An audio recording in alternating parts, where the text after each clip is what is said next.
The ANZ CSGO Invitational is presented by Carl's Jr., home of great American burgers.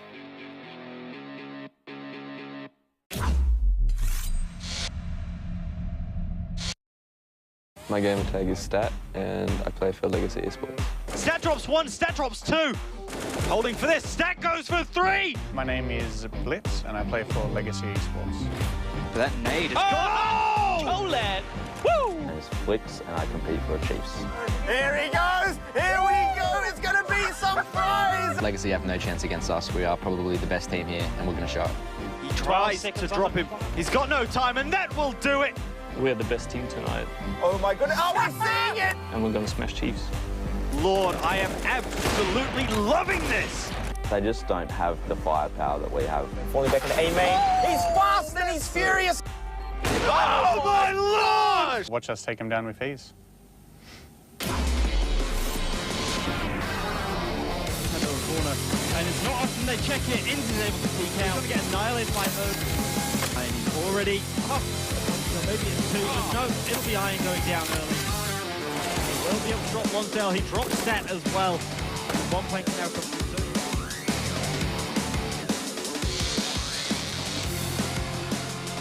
Good evening and welcome to the Let's Play Live CSGO ANZ Invitational, brought to you by Carl's Jr. Thank you so much for tuning in to us on this Wednesday night. I'm Dallas CSGYCITY, and joining me on the desk, my partner in crime, Thomas Black out Richmond. And tonight, Tom, semi-finals night, finals week, how are we feeling? Yeah, I'm feeling good. Seeing all the boys here live in the studio really gets you amped and keen for a sick game of CS tonight. That is indeed right. So we do have all the players here live in the LPL studios playing on LAN this evening. And there was a famous saying from last season, Tom. What was that? Yeah, nothing beats LAN. Nothing beats LAN. And that is right. Tonight, our first LAN matchup of the season. But if it is your first night tuning in, let's have a look at the tournament structure to see how we've gotten to the semi-finals this evening. 6 teams playing in a round robin. They've played each other once. The top team has gone straight through to the grand final, which will be tomorrow evening. But tonight we have seeds number 2 and 3 duking it out for that last spot in the grand final tomorrow night. What are these guys playing for, you might ask? Well, the prize pool of $10,000. First place going to be taking home 5. Second will be taking home 3, and third place will be taking home 2. So all of these teams who have made it here do have something that they've already qualified for, but let's see who's going to be taking home the big bucks. And some prizes. How can you win at home, you might be asking? Well, our friends at Carl's Jr. have put up these lovely prizes. If any of the players pull off the following: an ace, you can get yourself a free small chips and a drink. Free small fries if someone pulls off a knife kill, and if someone does the unthinkable, the flawless victory, 16-0, you can head into your local Carl's Jr. and find yourself a free cheeseburger. And our friends at Carl's Jr. have got something a little bit different tonight as well. So we will be playing, if you want to win yourself an AK Racing gaming chair, keep an eye out for how many times the Carl's Jr. star pops up in the broadcast this evening. Head on over to Carl's Jr.'s Facebook page for more terms and conditions and details on the competition and to get yourself in the draw. Tom, how are you feeling about this this chair? It's a pretty decent giveaway. Decent? I'll be secretly looking at the stars, but I think it's only fair if the viewers at home take that chair home. So I mean, can't be too greedy. You've been working hard. I've had enough Carl's Juniors. You've been working hard this season. Surely it's an upgrade for the stall. But I've had enough free Carl's Juniors this season, so. It's a chair though, mate. You can't eat the chair. Oh, well, you never know. Well, you must have a fair bit of a hunger on. So yeah, do make sure you go check out the Carl's Jr. Facebook page. Check out all the terms and conditions and keep your eyes peeled for how many times that golden star appears in tonight's broadcast. But tonight, semi-finals night, Chiefs taking on Legacy. How are we feeling about this? This is where it gets the pointy end of the season, where the big dogs really stand up and show who's going to be boss of this season. It's been a pretty good season so far. We've had some awesome games, but moving into best of threes tonight, I think it's really going to mix things up and it's really going to add a different element to the game. 100%. So let's have a look at last week, how we've got these teams playing in the semi-finals and the finals tonight. We saw Greyhound take on Legacy last week, and this was an absolute ripper of a game. Due to some unforeseen circumstances, Greyhound were not able to make it over to Auckland today. So Legacy are filling in for them. They managed to make their way through. Chiefs played Tainted Minds as well last week. Chiefs got themselves a bit of a scare coming up against these absolute machines. You know, they were in form last week. Tainted Minds really gave it to them. You saw it coming up clutch here with a massive 4v1. And we also got to see, you know, my personal probably favourite from last week, the Breakaway taking on Ground Zero match. Both of these teams coming into it at 0 wins apiece. So someone had to win last week, and first match on Dust 2 as well, Tom. Yeah, now both these teams really win at each other. It was a good game to see. As you said, it was the first Dust 2 game. So I think there was quite a lot of aim battles and quite a lot of it was a really good game, entertaining game. I think a Breakaway probably deserved to win there. They've had a good season. So yeah, good game for them. So yeah, Greyhound taking down Legacy 16-7, Tainted Minds taking Chiefs down 16-5, and Breakaway getting themselves that first win of the season, taking down Ground Zero 16-11. And now we'll have a look at the championship standings coming out of week number 5, how these teams stacked up. Tainted Minds finishing very strong this season, 15 points, 0 losses. Greyhound coming in at second, Chiefs in third, Legacy at fourth, and Breakaway and Ground Zero 5th and 6th respectively. But as we just mentioned, just to reiterate, Greyhound, a couple of issues there getting them into the country tonight. So Legacy have stepped in to take their spot. Yeah, no, it's a bit rough to see the Silver Dogs not there. I think they performed quite well, but at least we got a good team filling in for them here. You know, Legacy, they're really a solid team, and I think they're confident coming into this tournament tonight. Oh yeah, I'm very, very hopeful to see what Legacy can bring to the table. I mean, I've been hopeful for them all season, and they're a team that, you know, we've talked about before, you know, steadily improving time after time. But tonight, Chiefs taking on Legacy in a best of 3. So obviously, for those of you who don't know what best of 3 is, the team that gets the 2 wins first, she's the winner. But yeah, Legacy came in season 1, you know, started off a bit slow into season 1, slowly progressed and made themselves look like a very dominating force in season 1, and now in season 2 in the semi-finals. If you're Legacy, how are you feeling? Yeah, they've gone stride to stride as a team, but I think they've sort of stagnated a bit in the last month or two. You haven't really seen too much progression from them, but I think they'll be happy that they've been given the shot to fill in and take Greyhound's spot, and I'm sure they're going to do their best to really show everyone they deserve to be here. Yeah, and I mean Chiefs as well, you know, you're preparing for Greyhound, you come up against Legacy, could this throw a spanner in the works, you think? Definitely. I guess you might take your foot off the gas a little bit there, and you can't really afford to do that, especially on land. You know, you really want to be firing off the start. Legacy could really play a strong game, and I think Chiefs have to be on their A game. So, you know, out of these two teams, who do you think's feeling, you know, confident in themselves? I'd say both teams are feeling confident. However, Chiefs should know that if they play their A game, they should come away with the win here. So it does come down to Chiefs at the end of the day, I'd say here. So they should be feeling the most confident. Yeah, so the Chiefs boys obviously looking very strong this season, you know, still managing to solidify their spot in that semi-final with not being here for a week as well. But tonight we have all the boys back, Moe, Texter, Tux, Infrequent and Flicks, ready for some action. Yeah, no, we've got 5 heavy hitters here. All these boys, they're all really good players and really confident. They've got a lot of experience, and I'm sure they have all have a lot to bring to the table tonight. Yeah, and I mean, like, having a look at this over the season, who would you put your money on as, I guess, you know, the MVP for Chiefs? I'd say the clear standout would probably be Texter. He's really done a lot of damage, and he's got a lot of kills throughout the season. He's quite high on that leaderboard pretty much every game that he's played, so you'd have to say Texter. Yeah, and I mean, looking at this as well, this is the week where we had Chiefs Academy filling in, and they had to come up against Greyhound Gaming, and, you know, they held their own from time to time. Yeah, they showed glimpses of promise, but in the end, Greyhound were just too confident and too good for them that night. And I guess the other thing about Chiefs' journey to this point, we can see Iron here on the team list there.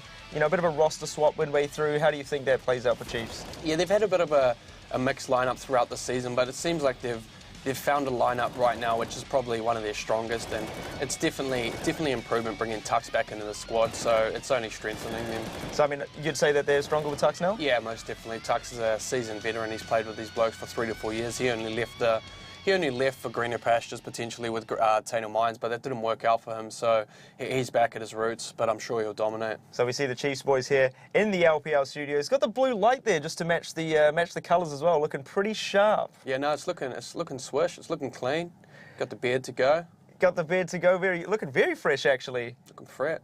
And, I mean, like, let's have a little bit of a chat about Legacy, you know, the other team who are going to be facing off against Chiefs. We've got them all here back in action, live at the studio. Stat, Soju, Blitz, Lonsdale, and Liqueur. And I can't wait to see what these guys bring to the table tonight, Tom. Yeah, no, I'm excited. I've said it a bit in the season gone through, that I'm sort of expecting a lot from Legacy, and they haven't really given me what I've wanted to see. But I'm hoping on LAN and tonight, really given that second chance, that they can really bring a different Legacy and give it to Chiefs. They got two Kiwi boys as well from Auckland, which haven't had to travel far. So yeah, I'm rooting for them to do big things. Well, hopefully they can cement their legacy here this evening. But, you know, out of the legacy guys, I just asked you the same thing for Chiefs. Who do you think has sort of been their MVP this season? I think for this team, it's quite clear. This highlight video sort of sums it up, to be honest. Like, Stat has some good rounds, but I think the clear carry for this team is Blitz. He's pretty much what I would consider a hard carry for the team. He, at times, puts the team on his back. Not saying that his team is bad, but he's set up in a position and a role to really maximise his fragging potential. So he's a clear MVP for that team. And so, I mean, with Legacy filling in for Greyhound as well, you know, do you feel like they're going to have something to prove this evening? Do you think they're going to come out with a little bit more fire behind them? Yeah, exactly right. They sort of would have known themselves they didn't really deserve to make these final series from the round robin stage of the season. So they're probably coming in here with people saying, you know, what are these blokes doing here? So I'm sure they really want to come in and show that they really have the skill to be able to compete in this tournament. Yeah, and I guess one of the other things as well is, you know, for the round robin section of the tournament, everyone's played online before, and look at them, got the green matching the Legacy logo as well. But all the games have been played online. Do you think we're going to see a different Legacy now that they're playing on LAN? Yes, as I said, like my cliche saying, nothing beats LAN, but it actually LAN is a different ball game, really. Different beast, different animal. Different beast. It really is. It's a lot of momentum and confidence based. If you can start off well, you got momentum, you're playing well, you're feeling it. It can ride a lot better in your favour on LAN, I feel, and especially a team like Legacy, where they have really good teamwork and they play really good CS. So if they're individually feeling it and they're sharp and they're confident on LAN, I feel like that'd actually be a very hard team to stop. So I feel like the LAN actually benefits Legacy in that factor. Well, let's have a look at our key player matchup this evening. It will be the last time we see one of these teams competing this season, and it's going to be Texter up against Blitz. Your two MVP picks, Tom. Yeah, no, I think it's rather clear. These two blokes are the standout players for their team. They're really heavy hitters, and they're awesome players, to be honest with you. Texter, he's a versatile young player who is generally on the rifles, generally entry fragging, hitting a lot of shots, really sharp. Whereas you, on the other hand, you've got Blitz, who's on the AWP mainly. He's a different sort of role. He's sort of lurking around, doing his own thing, getting kills. So they're both influential in their own way, but they're actually totally different players in how they play the game. And I mean, we sort of mentioned this week in, week out, you know, Blitz always sort of been this solid player for Legacy. You feel like the rest of the boys are really going to have to step up and at least be on the same level as them tonight, yeah? Yeah, exactly right. It can't be a one-man show, and it isn't, to be fair. They've got a lot of good players in their team, but Blitz is just the one that really stands out for me. But a lot of other players are good in that team. I think Stat and Soju, as you have mentioned before, they're quite valuable to the success of Legacy, I feel. They're getting a lot of entry kills, and Soju's quite good at, plays quite a lot of hard positions on the CT side, where if he can lock that down, I think they could be in for a good game. Yeah, no, we've seen Texter historically, obviously, an absolute amazing aimer when it comes to rifling. When it comes to deagling there, we see from these some of these highlights. What other sort of strengths does Texter bring to the team? Texter, not just, I'll talk about like maybe his out-of-game stuff. He's a very confident, some would say, I mean, bordering on the line of not arrogant, but, you know, he's a very confident player, and he brings a lot of confidence to his team. So everyone knows that he's playing well, but he's also very vocal and very confident to his team. So he's giving his teammates confidence as well, which is good. And how much power do you think Blitz's beard brings to him and the rest of the boys in Legacy? You would hope a lot, because that is a beast of a beard. So, yeah, no, he could carry his whole team on that thing, so... And mate, he could probably keep the whole of Legacy warm with that thing. Yeah, no, correct. Curler, that's where they're staying tonight. Actually, they're gonna be all curling up there in the beard. Juicy, I like. So I mean, you know, we've talked about some of these players. Is there room for you? You want to get in there with them as well? I don't know if you heard that, Blitz, but Tom's coming to stay in the bed tonight. Give me in. Goodness. But first game, you know, what do you think we're going to see here? I think we're going to see. Well, we're seeing Train, I think, is the first map here, so that's going to be a rough game for, not a rough game, sorry. It could be a rough game for Legacy if they start off on the T side and don't get any momentum, but if they start off with some momentum, it could lead into a really good game. So I think this first map's quite important to the game. And the other last sort of point to mention here is that we haven't seen Train all season. Do you think this is where, because we know this is Legacy's pick, is this where Legacy explode and come out as a brand new team? Well, a best of 3 gives you a bit more flexibility because less maps are banned, so you have a higher chance of actually playing a specialist map. So I would say it definitely gives them more chance to at least take 1 map off Chiefs. Well, let's get our predictions underway. And I know 2 chaps who are so keen to get their prediction. And Nutters and Wayfarer boys, how are we feeling? We excited? Oh, cheers, Dallas. I'm feeling pretty amazing. I'm looking forward to this. As looking Tom amazing. always says, nothing beats LAN. Yeah, so nothing beats LAN. We're basically here to go. Yeah. I think that this is going to be absolutely stunning. It is a best of 3 series. Yeah. We only get these essentially twice a season. Yeah, well, it's a big game. I mean, this is a semi-final. This is what all these players have been practicing for. This is what they've worked towards. And Legacy, they got a second chance to be able to make it tonight, and I think they're going to show up. You think Legacy are going to be showing up tonight? Let's get our predictions real quick out of the way there. Nutters, who you got? What are you feeling for Train at least? And then maybe the overall prediction. Look, I'm going to be honest. I know that the first 2 maps here are Train and Nuke. So going straight off of that, 2-0 Chiefs. Yeah, well, I know that Chiefs like Train, but Legacy, they've come up prepared for every game that they've played, so they have a lot of executes. I think that they're going to come away with Train, but I still think the 2-1 win is going to go Chiefs' way. Well, let's ask Mr. Profit himself, Mr. 100%. Can he keep the streak going? Tom? Most certainly. I'm feeling Legacy to come out strong on the first map, but I think Chiefs will take it in close fashion and close it out 2-0. 2-0? 2-0? Well, I mean, you're all a big bunch of naysayers here. I think this is going to be a bit closer, especially on Train. I think we're going to see a 2-1 series here. Chiefs, I think, are still going to take it out. But speaking of taking it out, let's throw it over to Nutters and Wayfarer. Boys, take us away into the first match, which is going to be Train. Yeah, cheers, Dal. So, as he says, it's basically 4 predictions here. We're all saying that Chiefs are going to take this, whether it's a 2-1 or a 2-0. We've sort of got the 2... Me and Tom going for the 2-0s, you and Dal's going for the 2-1s. I suppose, as they say, look, we've got Legacy. They will be starting on that T-side Train, as it is their map pick. Do you think that is going to be, I suppose, quite impactful? Yeah, definitely. But I think Legacy will be prepared on both sides. I mean, this is the thing that happens when you get to pick a map that you like. You come in prepared. Everything is prepared before this match. It's one of your best maps. They should have a tactic for every single round. They won't have to fall on making things up as they go along. I think we're going to see a great game from Legacy. And Nuke as the second map is going to be a fantastic pick as well. I think Legacy might be able to recover from the last match that they had against Chiefs. They might be able to look back at that demo and figure things out. They might be able to figure out where things went wrong. So I think there's a chance there for Legacy to be able to do well on both maps. Yeah, I have to say that I think one of the biggest things for me is that Chiefs don't want to lose this for the simple fact that Tux, he wants to get up against Tainted in that grand final. And he wants to absolutely wipe them off the face. Oh, there is some rivalry between these players. I mean, he was playing for Tainted Minds. He is a big impactful player. He's going to have a big performance tonight for the Chiefs boys. And these guys are LAN players, and they're known for their performance on LAN. They show up for finals, and they've got a lot of experience behind them. Well, this will be it. We are getting into it right here on LAN. Moe looking down to peek Ivy. He's going to actually have to back away very early. Moe will be popping off the first few shots. Doesn't pick up anything just yet. Does get a couple of tags off. Lonsdale will pick up the first frag. Texter finishes off Soju nice and early. 30 seconds into this round, we've still only seen 1 frag either way. Tux, heavy tag does fall to a couple of body shots from Lonsdale. And we're down to that 4 versus 3. Blitz already underneath Heaven. Texter tagged up ever so slightly. Infrequent's going to peek out. Stats picked up a nice double. And leaving Infrequent 1 versus 4.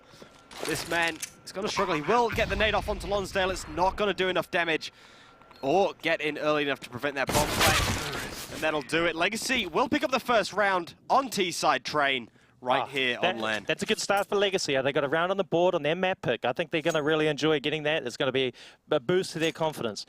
Now, what I saw from Moe was a lack of aim. He actually missed some shots that he would normally do. And that's what happens when you show up on finals in a new environment. A little bit of nerves there early on. That's not too good to see on the Chiefs boys. I would be a little bit worried. But hopefully he can pick it up. Hopefully it was just first round jitters. Well, either way, Chiefs have stacked this perfectly. 5 men all the way over towards this B site. Inners, 5 men rushing out from Legacy. LaCour, Blitz, Stats, so that'll do. Just like that. Click of the fingers and the round is over. They cleaned up inside bomb site. Beautiful work from Legacy boys. They will be roaring right now. They will be amped. You can see Blitz right now just getting up out of his chair, readjusting. He's feeling it. Yeah. I don't know if anybody saw that, but just if you did in that previous round, there was a little star in that bottom right corner, just so you guys know what you're looking out for. If you missed it, I'm not going to be giving you any more hints because Look, mate, you got to focus on the broadcast. Either way, you will have to hit up the Carl's Jr. Facebook page to find out more info, because my mouth is more into the game at this point than into the Carl's Jr., even though it was absolutely delicious earlier. A nice AK racing chair. That's what these boys are sitting on at the moment. So, yeah, get in there. Watch this show. Count the stars. Hopefully you can get lucky. Either way, there's been a tiny bit of early damage done. Frequent's taken a little bit, as has Stat. Will be a couple of smokes out onto this A site, and a player's going to be dropping down Pop Dog. The double stack, this is beautiful. This is the way you guarantee yourself at least one kill out of the Pop Dog area, but it will just be players looking to push round trade. Shots come off. LaCour takes a lot of damage, but still manages to drop Tux. Infrequent up in heaven, picks up one. Stat will get the frag in return on Texter. Stat is up close, but all three players tag over towards this side, but LaCour's going to drop Infrequent. Flick's now left 1 versus 4. Has to find an absolute miracle here.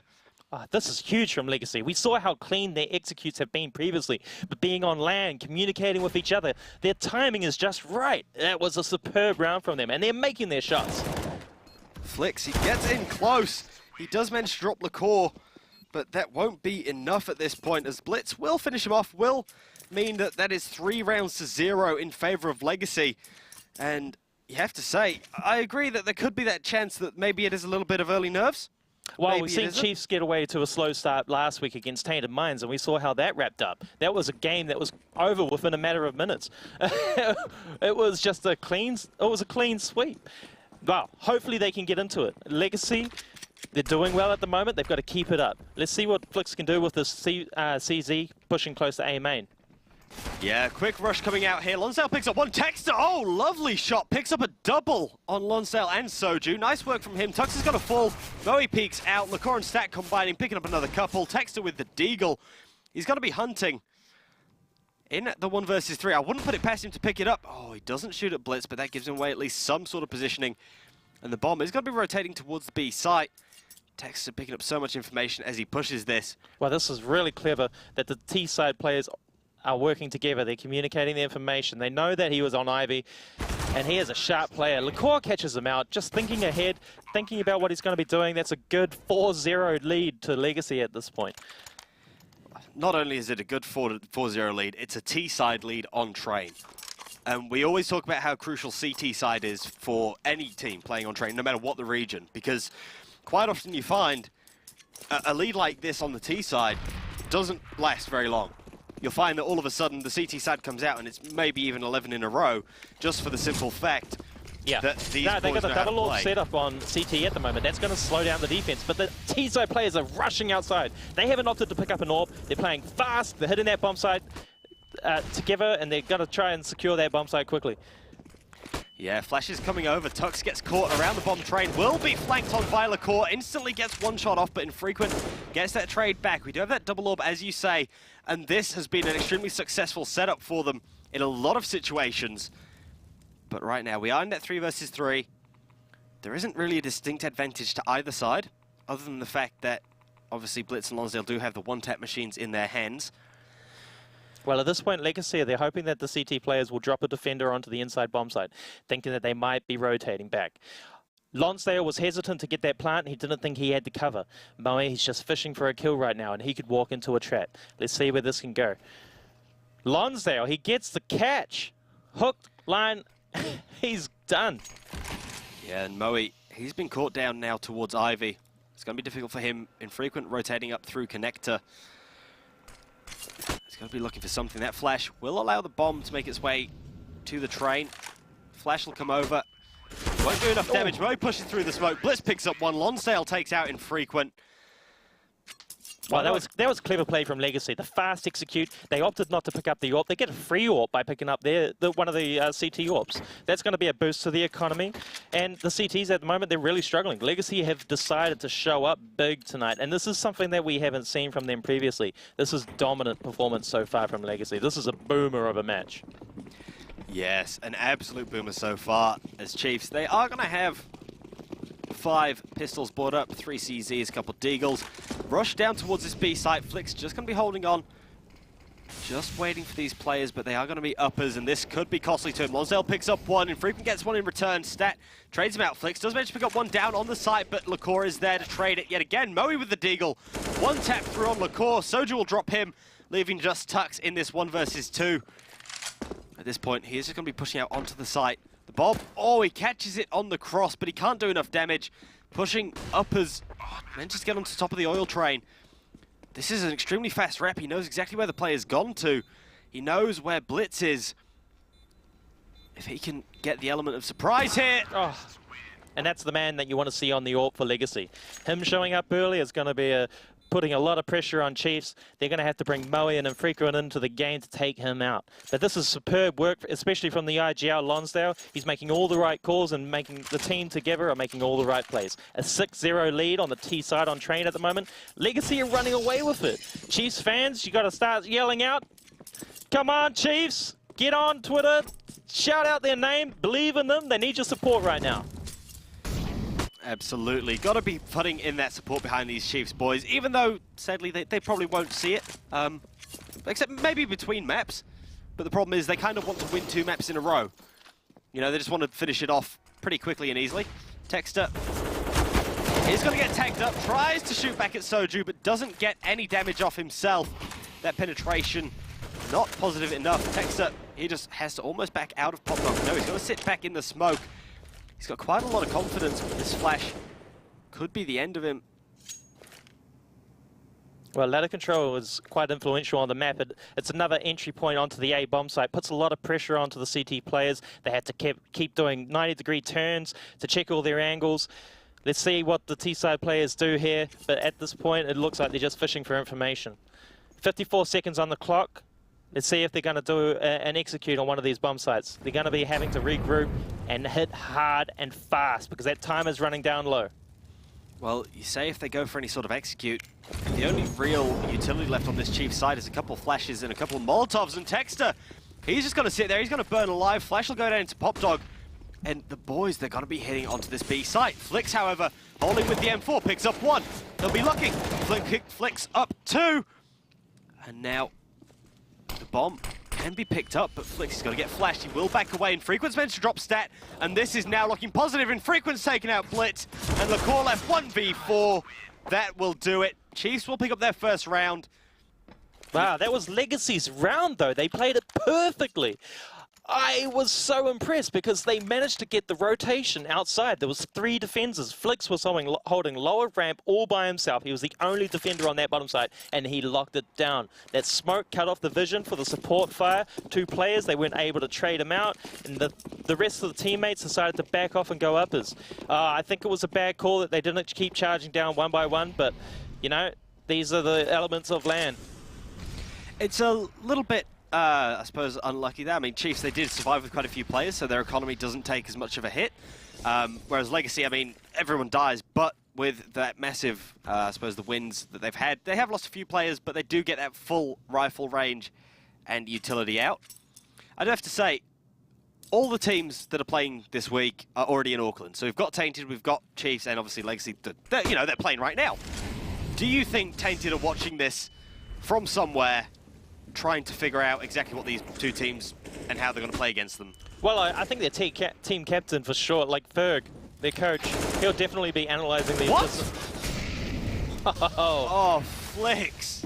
He'll definitely be analysing these demos, but, you know, I mean, whether they're doing it right now or whether they're waiting for the demo footage later, it'll be up to him. But, no, definitely. These teams, you know, they respect each other and they're constantly looking to get any information they can to beat their opponents. Either way, there is going to be Blitz peeking up. Infrequent wins out on that AWP battle, and that should be all she wrote. They will be able to get onto that defuse. Plenty of time, plenty of kits, plenty of clues, and Chiefs will... Are they picking up that second AWP? Yeah, well, a 6-2 lead to Legacy, but they've lost the momentum. The economy's getting weak. This is a round that they could potentially buy. It looks like they will. So there's another opportunity then to get another round on the board. But I wasn't too impressed with the tactic they played.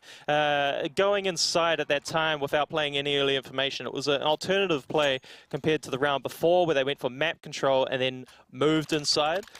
That round, they just opted to go inside and they just got stomped. Yeah, a little bit awkward as we do see Tactical pause comes through for Chiefs. These boys... Yeah, well, they got 2 rounds on the board right now. They're going to be thinking about the economy. They're going to think about what Legacy might be doing. Legacy might come in with an alternative play, so Chiefs might be thinking about that. They're going to be thinking about what they might use. Like we were talking about before, they've got a lot of references to demos. They've watched the footage. They understand how this team plays, their mannerisms. But we're seeing the T-side players going for Ivy control with the AWP. It'll be interesting to see if Blitz can get a pick here. An aggressive CT play as well. This is going to play right into the Legacy's hands.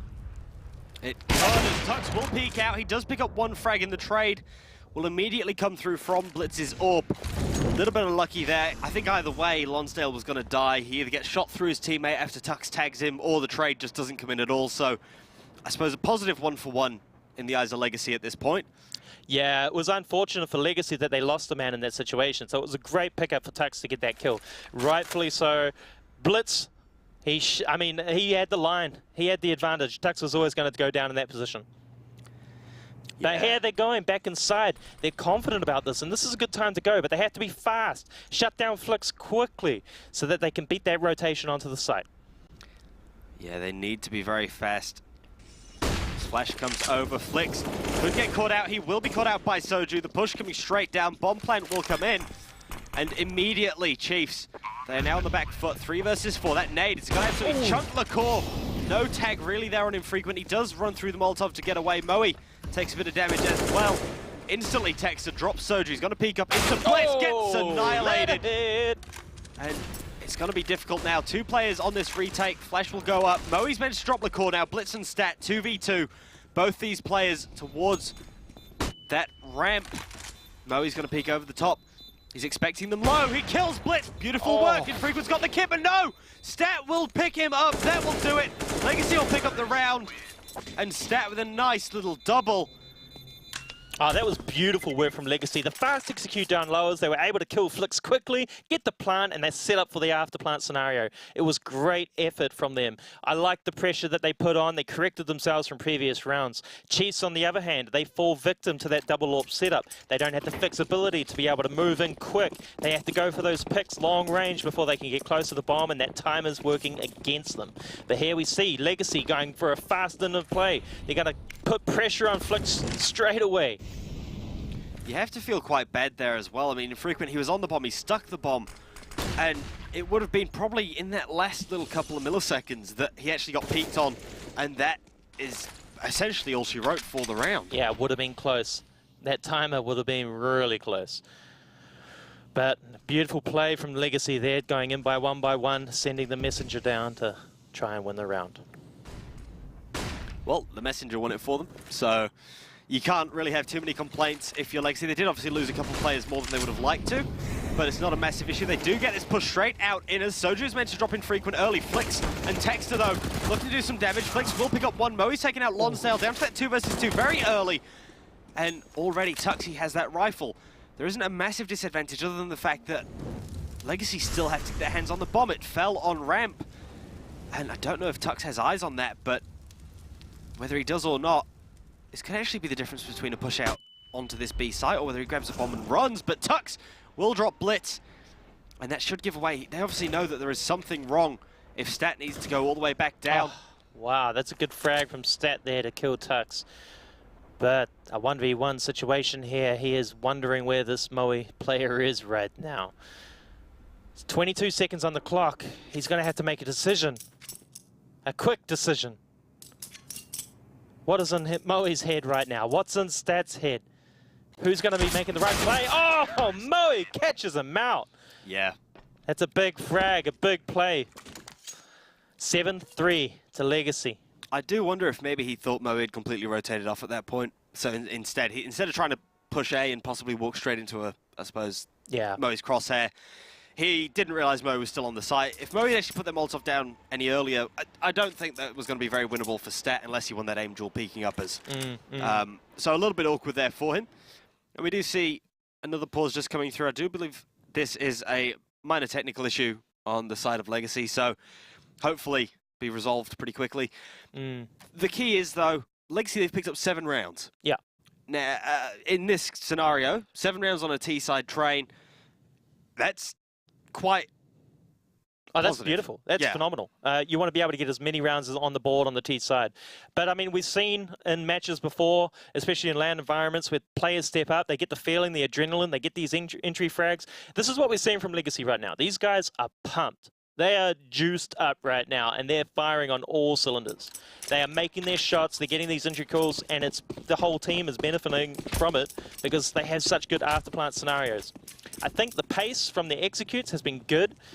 But here we go. They might change up things at this point, but we're seeing pistols on Soju.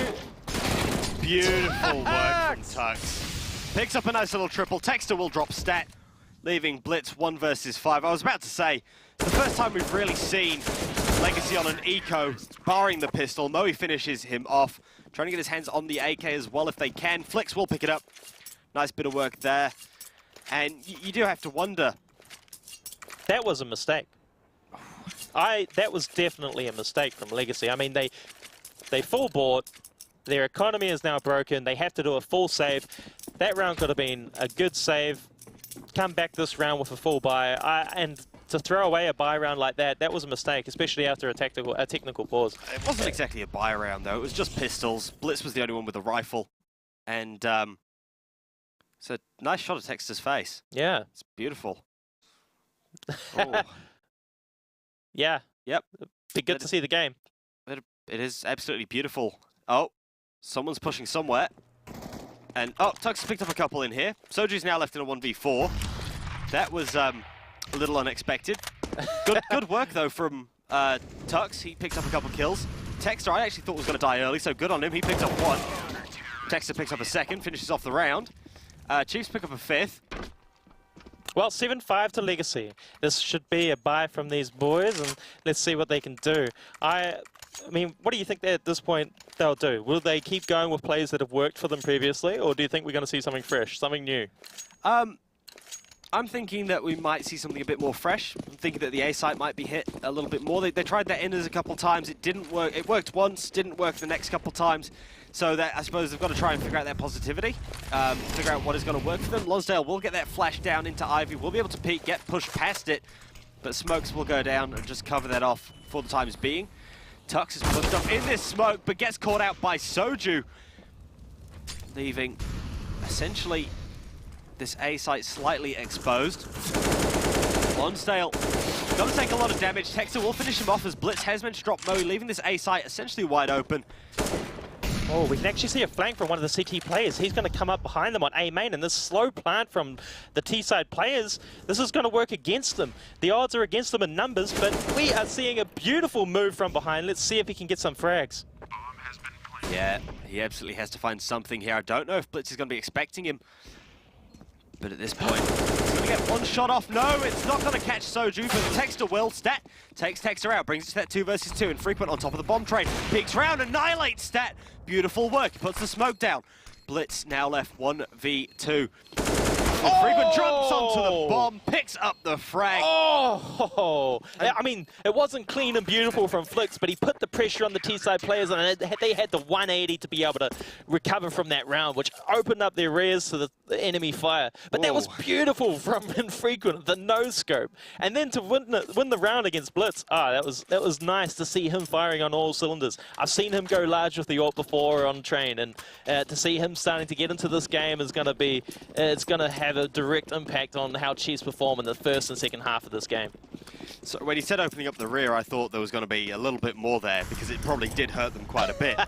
But at this point, it's going to be that push down Ivy yet again. Tux will put the nade down. That could chunk, and it will drop Lakor a bit. Shots firing through. Tux picks up yet again 2 more kills. Last time it was 3, but Moe will clean up that 3rd. Kills for Flix over towards, I believe that's a B ramp. Leaves Soju in a 1 versus 4. And what was a near perfect start for Legacy is now starting to look more favorable for Chiefs. Whether they actually take this or not, you'd say that they've picked up the momentum as we head through towards this second half. Oh, definitely. They found their feet. They're getting away with a lot at the moment, and they're doing a good job. 7-all. We didn't think it would be this close, but Chiefs have done a good... so far, they've done well. I mean, they could be winning this half with an 8-7. It could go either way at this point. But a lead going into the first half, these teams are going to respect that, and we're going to see a big game coming up. the second half is going to be huge. Well, that was it. We heard that we thought it'd be a close match on train.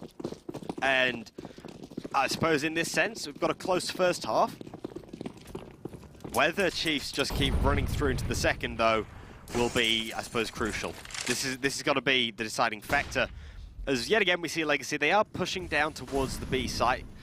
Well, the CTs have early information on A, and they're going to be rotating back towards inside. 4 players on outers, but 2 players heading towards connector. Flix will pick up one, looking for a second. Soju's going to drop him. The instant rotate can now come through, but it could still be a little bit too late. Tex is going to fall to the hands of Blitz.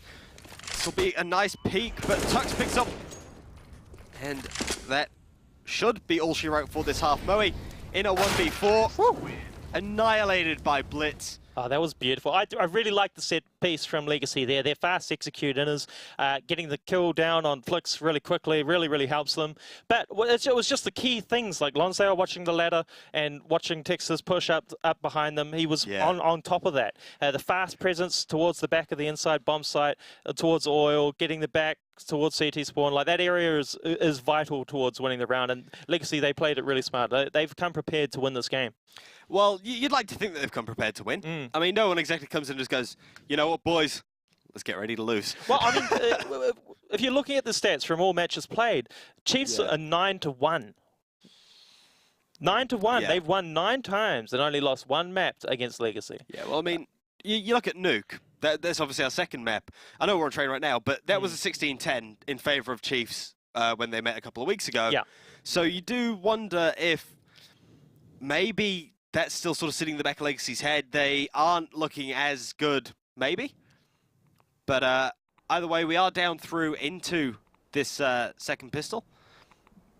It's going to be quite the scoreboard, which we'll have a look at. Blitz currently 13-8, followed up by Stat and Lonsdale. It's quite a nice tight scoreboard for the Legacy side. A little bit unlucky there. Only sort of 3 frags between top and bottom for Chiefs. But the push will come down onto this B site. Shots will be popping off ever so slightly. We'll be seeing a little bit of damage occurring.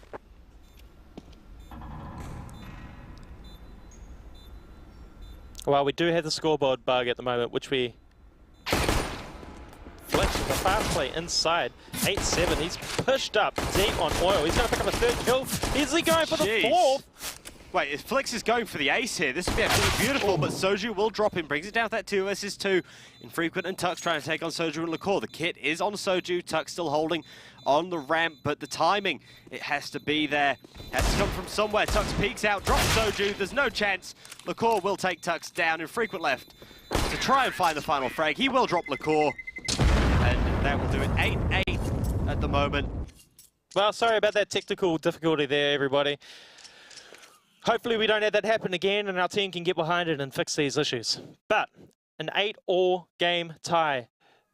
Chiefs have managed to get the pistol round, and it's going to build up their momentum towards the second half. Yes. They will be pulling out a couple AKs, a couple Galils, UMP on Tux, and instantly not getting too aggressive out towards that Ivy area. Tux is going to be jumping, looking down towards ramp. Don't know if he spotted out Stat, but Blitz is essentially ready for that. Blitz has the scout. Lonsdale has one as well, but Blitz is the man with a little bit of armor behind it. Stat's going to peek out, and Tux isn't going to get any damage off. Stat will fall.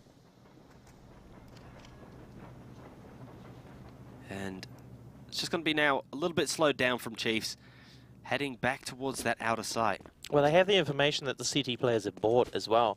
Got an MP9 and 2 scouts. These scouts are going to have to start doing some damage first, early on, so that this MP9 can clean up the crew. But we're seeing some information players from Texter here on A main. He's gathering the information. He's got a tag on him. Shots through the smoke. Lonsdale almost connects there. Blitz will connect. Will drop Tux. Down to 29 points of health. Blitz finishes off Infrequent as well. Shots flying through. Moe and Texter both got a drop. Flix picks up 1, but he has to find 3 more at this point. Tux has to look as well. Lacour's going to fall. And Flix. Whoa, Blitz doing work. This is the man that you want to see on the scout. Oh, beautiful work from these two scouts. They got those kills. How did they win that round? 9-8 to Legacy.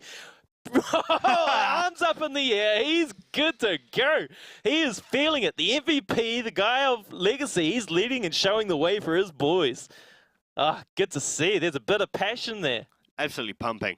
Like, the man, he hits the shots. It's 3 kills and 2 kills apiece. Absolutely beautiful. As Legacy will regain that lead rather quickly and easily. They didn't pick up either of the AKs, though, so they are still sort of forced down onto those slightly weaker weapons with the FAMAS to the MP9 coming out. Soju has upgraded himself to an M4. We see that resurgence of a Tech 9 on Tux, and then a couple Deagles, a couple CZs in behind that. Oh, good information there from Stat. Oh, shut down by the Tech 9 big time. Infrequent taking a lot of damage. Blitz picking up a kill with the scout again and a nade kill. He is set in position. He is going for our MVP of this game. Yeah, he's going to peek up towards top ramp. It could be looking pretty decent for Chiefs to hold off here. Oh, but the tag through the smoke. Flick's going to lose quite a bit of health there. Blitz is going to start pushing. Flicks has to be very careful. He will pop off shots through the smoke. Blitz will finish him off, and Moe now left 1v4. He essentially just has to let them defuse this at this point. He has to try and do a bit of damage, though. He'll drop Blitz. He's going to peek through, but the bomb will get defused in the end. Lacour will take Moe out. And Legacy, they'll pick up a 10th round. Oh, that's a great round from Legacy. I mean, Legacy fans right now, they must be getting excited. That was a 3K from Blitz, 2 kills with the scout. He's doing some damage. I mean, wait till he gets an AWP in his hands. He's going to really get some kills. He's racking them up right now. Hands going, he's pumped. 18 kills on the board, 10-8. Legacy lead. I don't think a lot of people saw this coming. I don't think any of us saw this coming, to be completely honest with you. Blitz is expecting possibly a push out a ladder, as Stat is going to be holding that inner B site. But all 5 T-side players are there. All 5 T-side players might be going for a single rush. A little bit of noise being made, and this will be it. Molotov comes up. They are going to now try and push lows instead. Flicks has been tagged up. Blitz will finish Tux off rather easily. Nade down towards backside. That should do it. Stat picks up Moe with the Kobe. Flicks drops Blitz with yet again another 3K in the round. And my goodness. This is beautiful work from Legacy. They haven't even spent a lot of money to be able to win these rounds. They got 4 easy rounds on the board so far, right? Yeah. This is impressive. With scouts and nades, MP9 and SMGs. Oh, and they're sticking with the scout right now. He is feeling it, not even upgrading. Wow. Well, I mean, Infrequent has no armor. This is essentially at no loss to Blitz if he manages to drop the AWP. Exactly, good call. Lonsdale getting information at long. He's opting to, on Ivy. He's opting to fall back here. Stat playing aggressive inside as well. Yeah, Tux has picked up 2. Flash will come down. He's looking for more.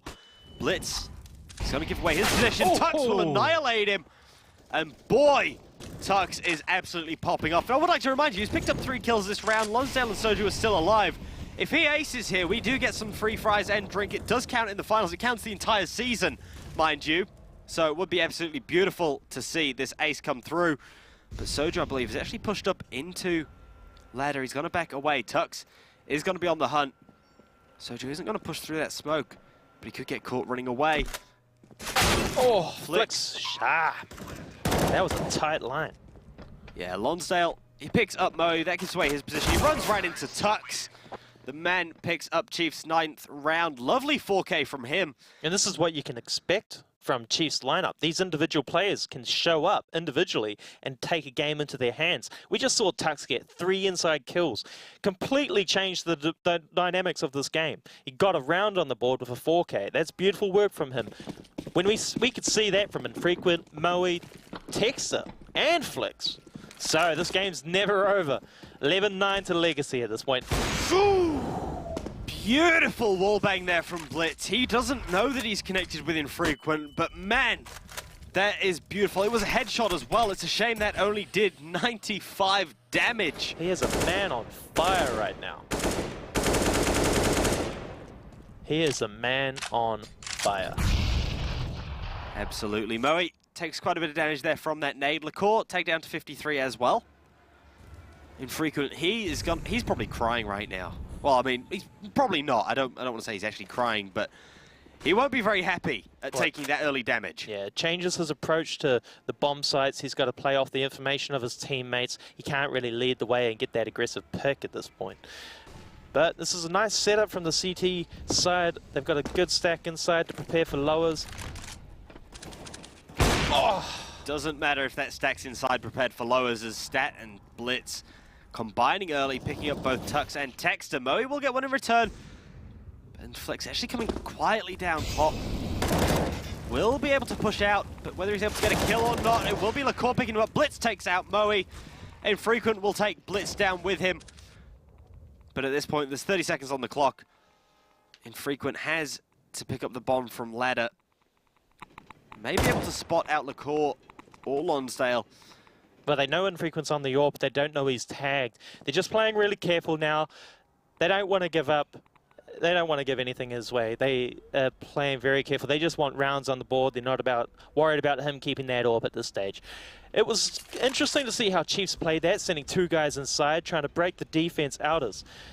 They weren't able to pick up any frags, so it didn't really weaken the defense outers at all. They trusted their teammates, they held on to their lines, and they defended well. But you've got to be cautious with that Chiefs sort of dynamics of that play, because they're looking for space. They're trying to create space and get players into that space. When they are in those environments, that's when they do their best, because they work around the information, the sound cues, the rotations, and they bang your first shot in the side of the head. Yes. But 12-9 lead to Legacy at this point. It's got to be a little bit of utility heading over towards Outers. Tux straight down ladder, straight out, just pushing hard here. Chiefs, they're trying to go for that fast aggressive play, but Blitz, he's going to slow it down immediately. Picks up 1 kill onto Moe. Pushing around the brown train, this could be costly. Lacour's going to fall to Tux. Soju, though, will get that trade immediately back. Texter trying to push back down bottom Olaf. And that will be Lonsdale. Takes Texter out. The bomb has been planted, however.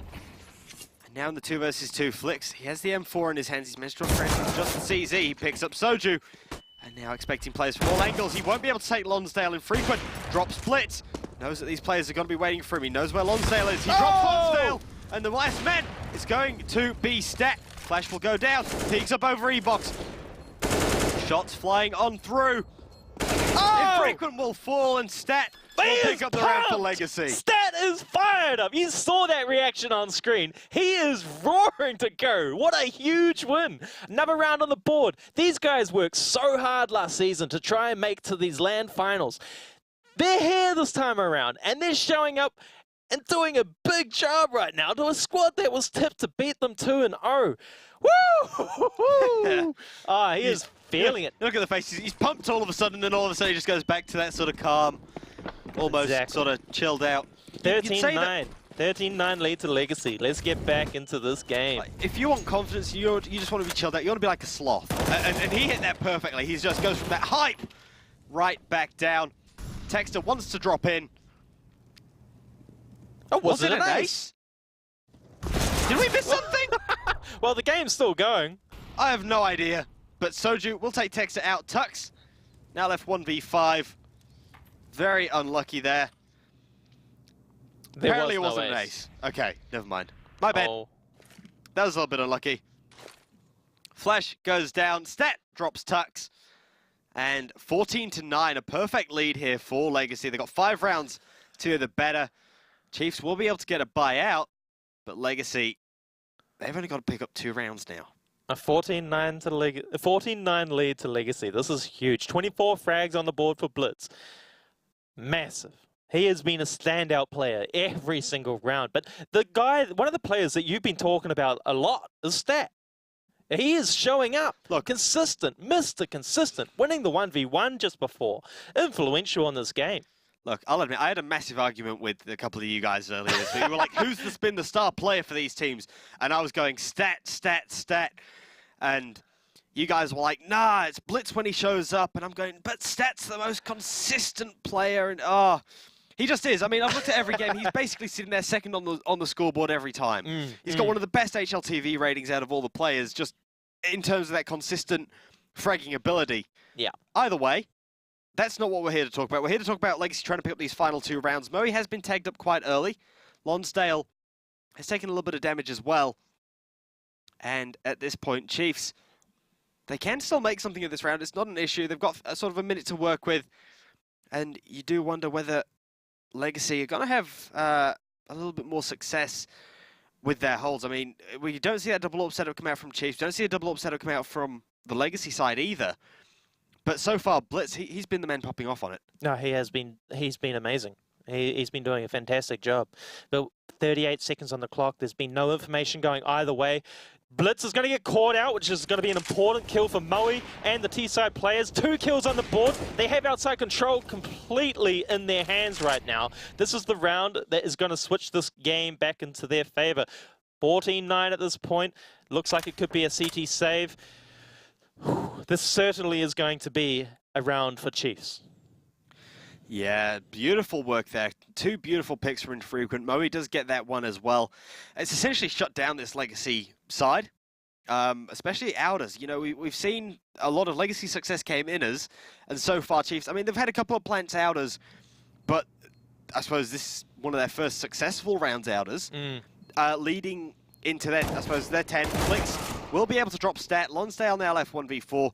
This man probably just wants to hold on to the weapon as the money, it's not bad, but it's not entirely there should he lose his own rifle. They will be able to get through this, and as such, Chiefs, they're going to pick up 10.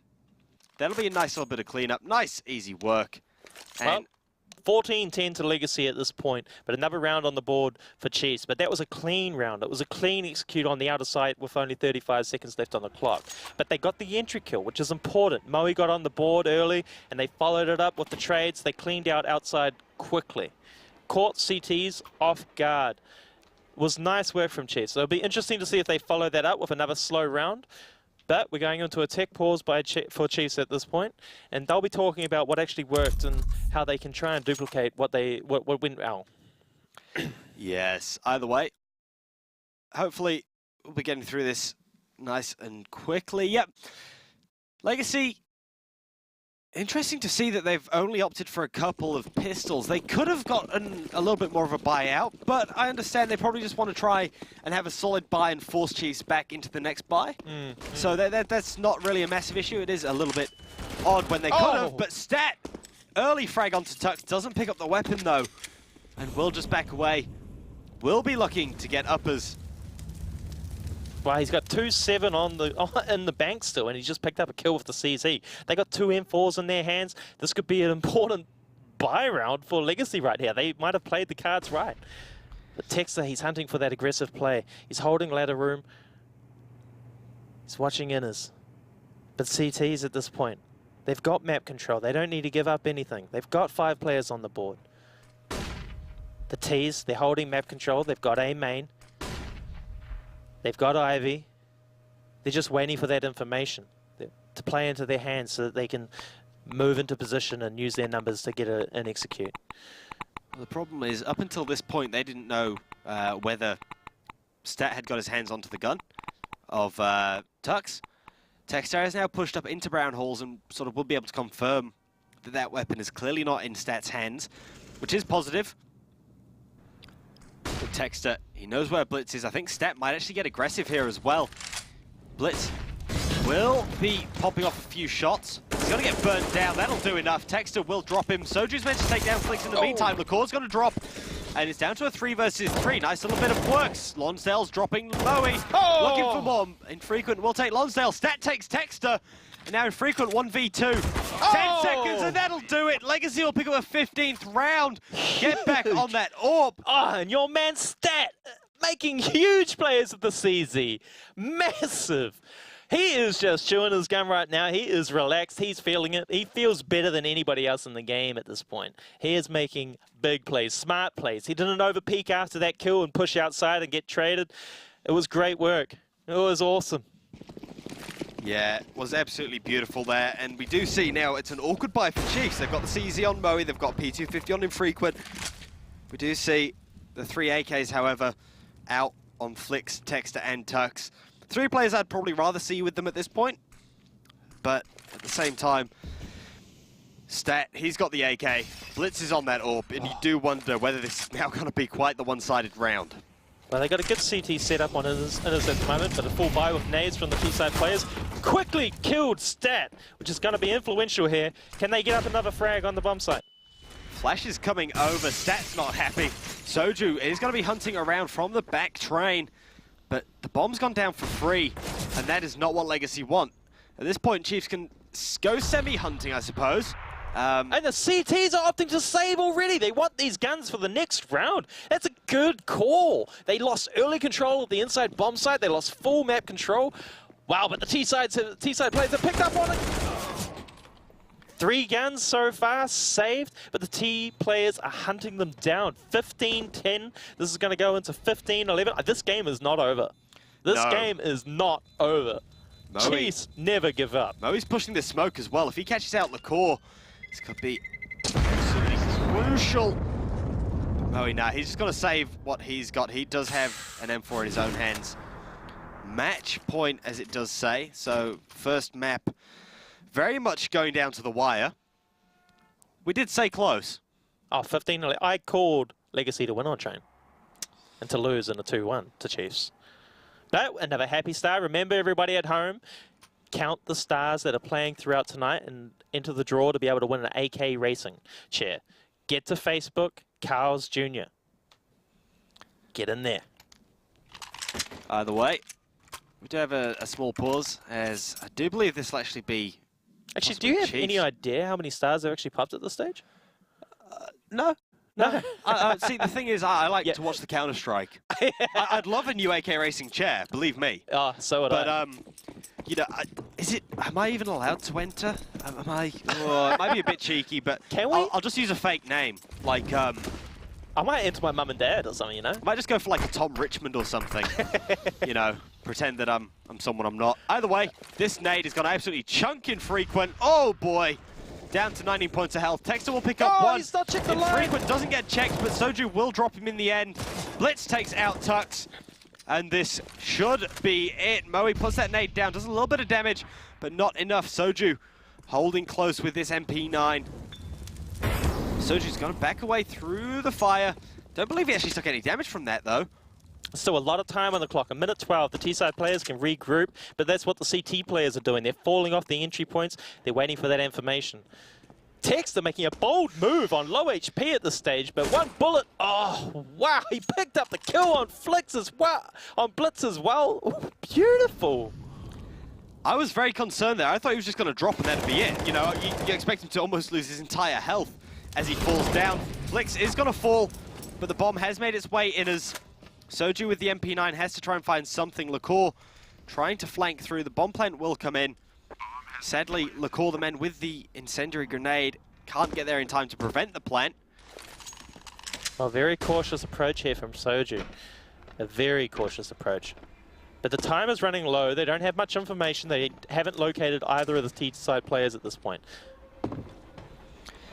Yeah, Flash will come up. LaCour, he's going to be hunting for whatever he can get there. Both these players do have kits. He's got to Molotov that off. Nice work. Moe can fall.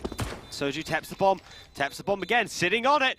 Texter, he's going to pick out. No! That'll do it! Legacy will take map number 1. Beautiful work there. 16 to 11.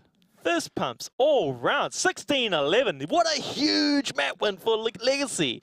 Woo! Look at the smiles on their faces. These guys are feeling it right now. Oh, man. So we're going to see a rematch on Nuke. A rematch on Nuke. Chiefs have beaten Legacy on Nuke 16-10. Now, that's a bold pick from Chiefs to be able to think that they can get away with their tactics from last match. I mean, will they apply the same plays that they had last time? You'd like to think that they won't. You'd like to think that maybe they've got something new coming onto Nuke at this point. I don't know exactly how that went in Legacy's favor. It isn't the exact same Chiefs lineup we're used to seeing have a lot of success on train, I suppose. I mean, I think they were keen to play it. Both Chiefs and Legacy, they have a very similar map pool. Yeah. So I'm not surprised it's gone Legacy's way, but it's absolutely stunning to me because now I don't get that 2-0 prediction right. But it might be a 2-0 to Legacy at this point. Yeah. Well, very much, it could be a 2-0 performance from Legacy. I mean, that was a massive game. These guys have really showed up on LAN. Yeah. They have really showed up. They're doing a fantastic job. Their executes, their communication together, their rotations, after plant scenarios. They won a lot of clutches. But I think it was the entry kills onto the bomb sites that really led the way for them. Yeah. I mean, those entries, it was absolutely amazing. I mean, I'd like to say a lot of it came down to stat, and I'm going to keep talking about, but look, fine, I'll give it. It was blitz. Yeah. Those AWP kills. Sorry, game, not just right? AWP kills. Scout kills, AWP kills, rifle kills, pistol kills. It didn't matter. He was popping off. And this is one of the things that we haven't seen so much from Legacy throughout the online league, is individual players stepping up. And we do see a lot of firepower on this Chiefs squad. Yeah. We know that Legacy have the potential to be have this impact on matches individually, but I mean, this is a fantastic job. Yeah, well, to go and have a little bit more of a chat about how badly that game went for Chiefs or how well it went for Legacy, I'm going to pass this back over to Dallas and Blackout.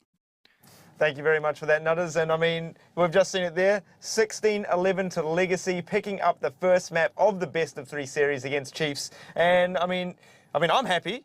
How do you feel about that? No, I'm happy as well. That it's good to see Legacy show up. I mean, I finally lose my streak of guessing the games, but it's good to finally see Legacy actually show up and be the force that they should be, to be honest.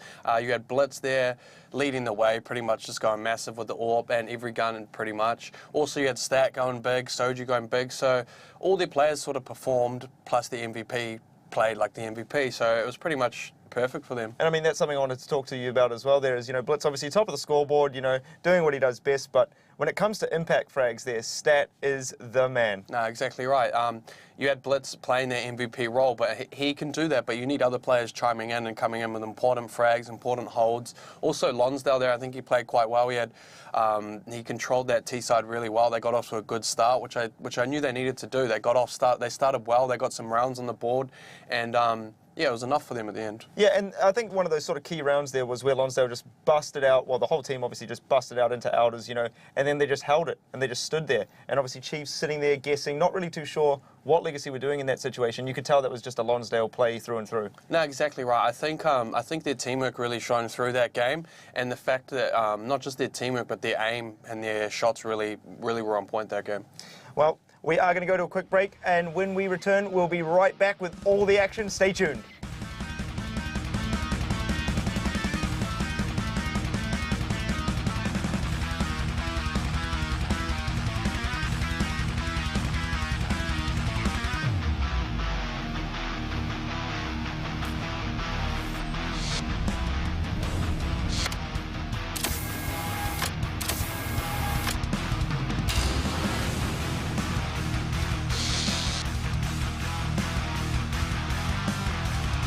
Your brain wants it.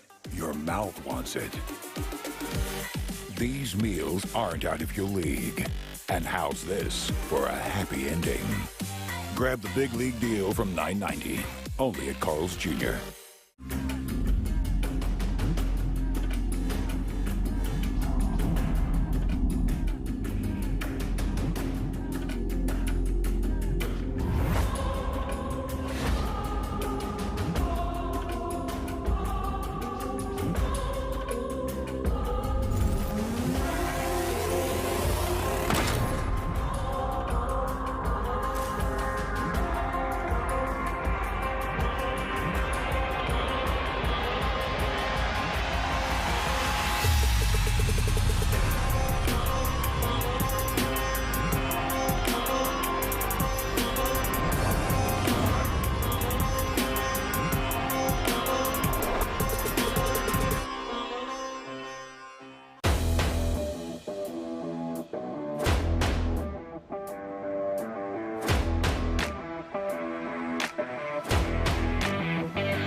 Flavor, beats that move you.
Welcome back to the Let's Play Live CSGO ANZ Invitational brought to you by Carl's Jr. We've just seen Legacy take down Chiefs 16-11 on Train in the first semi-finals of our tournament, and I mean in spectacular fashion as well, Tom. Yeah, no, you've seen Legacy, they look pumped there after the game, you've seen them all happy. I think they're just stoked to finally beat a top team, you know, and they've done it on LAN as well. It's not an online game, they've come into LAN and they're pretty much just steamrolled Chiefs, so they should be confident coming into the second map. Yeah, and I guess, you know, the one sort of last thing to talk about there is Chiefs, you know, they did have some strong play and performances coming through there, but what was the big thing that let them down, do you think? I think they just weren't on point as a team. Like, their teamwork was a little bit off. Also, individually, they weren't the sharpest that I've seen them. Generally online, they're pretty damn sharp, and it seemed like they were just a little bit off this game. So maybe just warming up a little bit. I think it wasn't so much what they did wrong as well. I think Legacy just actually had a really good game. Like, they were on point from go. They were ready to go. They were ready to play. You know. So nothing Chiefs could have done about the power of Legacy there. I mean, they could have played better, obviously, but. Legacy play, that's probably the best game I've seen Legacy play in a very long time, if not ever. So, yeah, hats off to them. Well, maybe they needed to do a little bit more warming up. And speaking of warming up, we do have some pro tips with all the pro players here. So let's have a look at the pro tips for this evening with our pro players. Anything and pushing the corner, and it's not. I don't think they come. Oh, right here, Luke splits in a 1v2. Picks around Susie with the 4. If you're preparing for a big match, you got to take it as every other match. There's no point in putting that pressure on yourself because you're going to play the best when you don't have that pressure on your shoulders. So just coming in and knowing what you want to do and how you want to implement it and not straying too far from that because as soon as you stray away from it, you're out of your comfort zone. So you've got to try to get in your comfort zone as much as possible. We make sure we talk about the game plan and we're going to execute that game plan to the fullest and nothing's going to change and just make sure everyone's comfortable with what they're doing. We will pretty much watch our opponent's demos, look for tendencies and things along those lines. Watching demos and making sure that everyone's on the same page. So if you watch demos as a team and say you're copying a strat from someone, if everyone's on board, then that's the most important thing. We play pretty much from Monday to Sunday with Fridays off, playing together for 5 hours a day, going through strats and individual practice as well, such as your aim and studying other pro players and how they play so you can put that into your own gameplay. If you really want to beat someone, say on LAN for example, you might watch a few of their demos and you might see some tendencies that players have. Or maybe they have tells, maybe they always throw the same grenades when something is happening so that you're onto what they're doing faster. When we prepare for LANs, we sort of just look at how other teams are sort of playing and little tendencies that they have that we can sort of abuse. But then the rest of it's sort of just making sure we're playing our game properly and make sure we're working to our strengths more than trying to beat their strengths and their weaknesses. We'll have our strategies down, our protocols down, our reactions to every situation, and we'll just get that drilled into us. And then for newer teams where you don't have so much data, it's a lot harder to prepare. I would say more just try and prepare yourselves and make sure everything you're doing is really well drilled and you know exactly what yourself and your teammates are doing, and you probably have a lot more success than trying to completely focus on the opposition. And that's the pro tips brought to you by Carl's Jr. And I mean, you know, there's a lot more than just warming up, you know, with your aim and practicing all that sort of jazz. There's a lot of, you know, looking into what the other team's going to be doing. And do you think that's what Legacy did to Chiefs in that first game? Yeah, there's a lot of behind the scenes stuff that goes on in CS that people don't really know about. But I know, myself, Lonsdale, he's one of the most dedicated IGL's team leaders around, and he's always put a lot of time into really knowing how other teams play and just being really counteractive on that. He's a very smart player. Actually, having a look at him now. Look at that little smirk he's got on his face. Look at that. That's quiet confidence right there. He's a smart little man, and he really knows what he's doing, and he usually gets the best out of his team, and he also is very good at picking out what the other teams do and stuff that they're not sometimes the best on. So, you know, Nutters and Wayfarer both sort of brought up, you know, that last time these two teams met on Nuke, which is going to be our second map here, Chiefs took that one out 16-10. So do you feel that Legacy have done their homework now? Yeah, most definitely. I think Nuke's actually not a bad map for Legacy. I've seen them play it a bit, and they're actually pretty good on it. As I said before, Lonsdale's a bit of a tactical genius, so a map like Nuke, it's quite complicated in terms of. Oh, that was quite a good look there, but what was I saying? Sorry, where were we at? my mind's in the gutter now. Well, you took one look at Big Chris there, and it's just out the window now. It's just out the window, is gone. it? No, but as I was saying, Lonsdale, he's very good at reading other teams, so that definitely plays into his hands a lot. Yeah, and I mean, like, coming off that map, #1 loss, as Chiefs, do you think they've got, obviously, the mental capacity to, level themselves out and come back into this one feeling confident? Yeah, well, most definitely. They know inside that they're the better team, they're the better players. That's how they should feel anyway. So I'm sure they'll bounce back or be confident enough to bounce back for this map anyway. And the other thing is, obviously, Legacy now, a lot of momentum coming into match #2. Are you, thinking that Legacy might be able to take this one out 2-0? Honestly, yeah. It's possible now. Like, I always had a feeling that Legacy on LAN have a lot more to give, because their team playing that's been awesome so far through the online season. I think they've just individually been lacking a bit. But once they get on LAN and they get a bit of confidence in them, I think it could change. But I'm still picking Chiefs to win this, but I wouldn't be surprised if it goes Legacy's way. And I mean, look at the boys here. There looks to be, you look at the Legacy room, there's smiles all around, you can see the vibe is looking pretty good. If you have a look at Chiefs here, they're looking very serious coming into this one. Do you think there needs to be a little bit of, lightheartedness and a bit of fun, while you're playing to really get the best out of your team? Yeah, I mean, there's nothing wrong with chilling the mood out a bit, Things can get a bit tense, but I think, to be honest, they're all just quite focused right now, just thinking of the job ahead, knowing that they really want to make it to tomorrow. So I guess they're just all zoned in and focused. They shouldn't be too disappointed with themselves or upset or anything like that. I'm sure they'll all be ready to go. And I mean, do you think that they were surprised with Legacy's performance there? Yes and no. I think it's always known that Legacy can show up like that. They've got good team play, and if they're individually on fire, they're going to be a hard team to stop. So I mean, it probably did catch them off guard a bit, but something they would have been wary of. Well, we do have the two lads standing by, Nutters and Wayfarer. Boys, how are we feeling about Nuke? Well, I've got a bit of a feeling, a.k.a. Tom. I got a bit of a feeling. You jumping on the Legacy bandwagon now, eh? I'm still feeling Chiefs to probably win this, but it wouldn't surprise me if Legacy. But yeah, you got a bit of a feeling. So basically, he's sitting on the fence. So whatever happens, he can go. Yeah, look at me. I'm still 100%. I'm the smartest. Anyway, if Legacy win this, we all go down the gutter. But I did get the pick on Train going into Legacy's hands. But this has been a phenomenal performance from them. I was Legacy on Train as well, there, mate. So. Oh yeah, the thing that worries me is CT side. CT side Nuke could be worrying. Yeah. Well, look, Legacy is starting on that CT side Nuke, and I believe, obviously, last time it was a knife round that sort of decided which side they were going to be starting on, and I think Chiefs actually won that out, which gave them the advantage against Legacy in that that best of one. So I'm still going to take Chiefs to win this one out.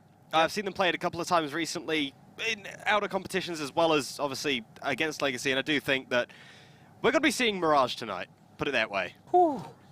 Yeah, I mean, there's something to talk about later as well. I mean, that's going to be an interesting map too. That's something that we haven't even talked about yet, but this is going to be a big matchup on Nuke and Chiefs. I mean, they're going to have to step up. I mean, they've had a big couple of weeks making the grand finals, performing beyond imaginable. They can lift in a big way in this next map, and I have to see Chiefs winning. Well, what needs to change for Chiefs really quickly there, Chris? What needs to change for Chiefs? What do they need to bring into Nuke? Well, they got to get happy. They got to get their vibe up. They got to get the confidence up. We saw Moe miss a lot of early shots, early game. I mean, he's got to put his thumbs up and get in there. Happy. If he puts his thumbs up at any point in this next match, I'm going to absolutely lose it. Well, with thumbs up and everything in hand, Nutters and Wayfarer, take us into Nuke. Let's go. Yeah, cheers for that, Dallas. I'm looking forward to this one. I don't think it's going to be one-sided. I think it's going to be pretty decent. I think Chiefs will take it out. I think it could actually be. It's not going to be as close as Train, but. Yeah, I mean, that was a pretty convincing win. What was it, 16-11 last match? 16-11? Yeah, I mean, that's a big performance from Legacy. They got full control in that map. I mean, it's going to be interesting to see what happens on Nuke going forward, whether they can get that full control in the... Yeah, I mean, it was the early start on Train. If they can get that early start on Nuke, I mean, it's going to be hard to come back from that. But You know, we've got a game on our hands, and this is a semi-final. This is what we came to see. This is what we're expecting. And I hope everybody at home has been counting those stars, because there's an AK racing chair up for grabs. I could do one of those, actually. This stool is a bit... I don't know. Kick back and it's relax. It's not too bad, but yeah, you can't sort of lean back. While you're sitting back. If I lean back, I'll probably go straight through whatever's behind me, and that's not a positive sight on TV. No. But well, it would be entertainment. Entertaining indeed, but I think what would be more entertaining would be a Chief CT side on Nuke.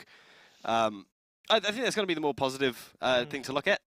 But, you know, as it is, I mean, do you think there's going to be a change in score from last time we saw it? We saw a big performance from Blitz on the AWP, and we saw it with some good rounds from Infrequent, but we saw a lot of those, you know, the double AWP set up on CT side for Chiefs. We saw Moe and Infrequent, but what happened was the pace of the Legacy game with the AKs pushing onto site, it left the two AWP players alive and alone, and they weren't able to quickly get map control and regather that bomb when it was planted. So yeah, I mean, for Legacy, when they get to the T side, it's going to be all about that, getting that bomb down, getting those plants, getting the after plant scenario.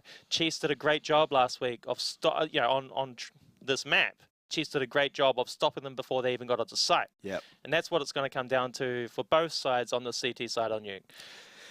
I suppose overall, I think we're going to be looking forward to a good game. I still think we're going to be heading through to Mirage. I think you think that as well. But for now, we're having a couple of small, minor issues. So we're going to go to a short break, and hopefully we'll have the game for you as soon as we get back.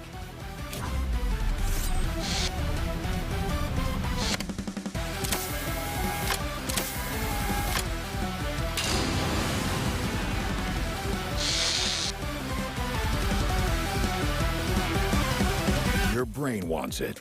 Your mouth wants it. These meals aren't out of your league. And how's this for a happy ending? Grab the big league deal from $9.90, only at Carl's Jr.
Flavor, beats that move you.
Welcome back, everybody, to the Let's Play Live Invitational.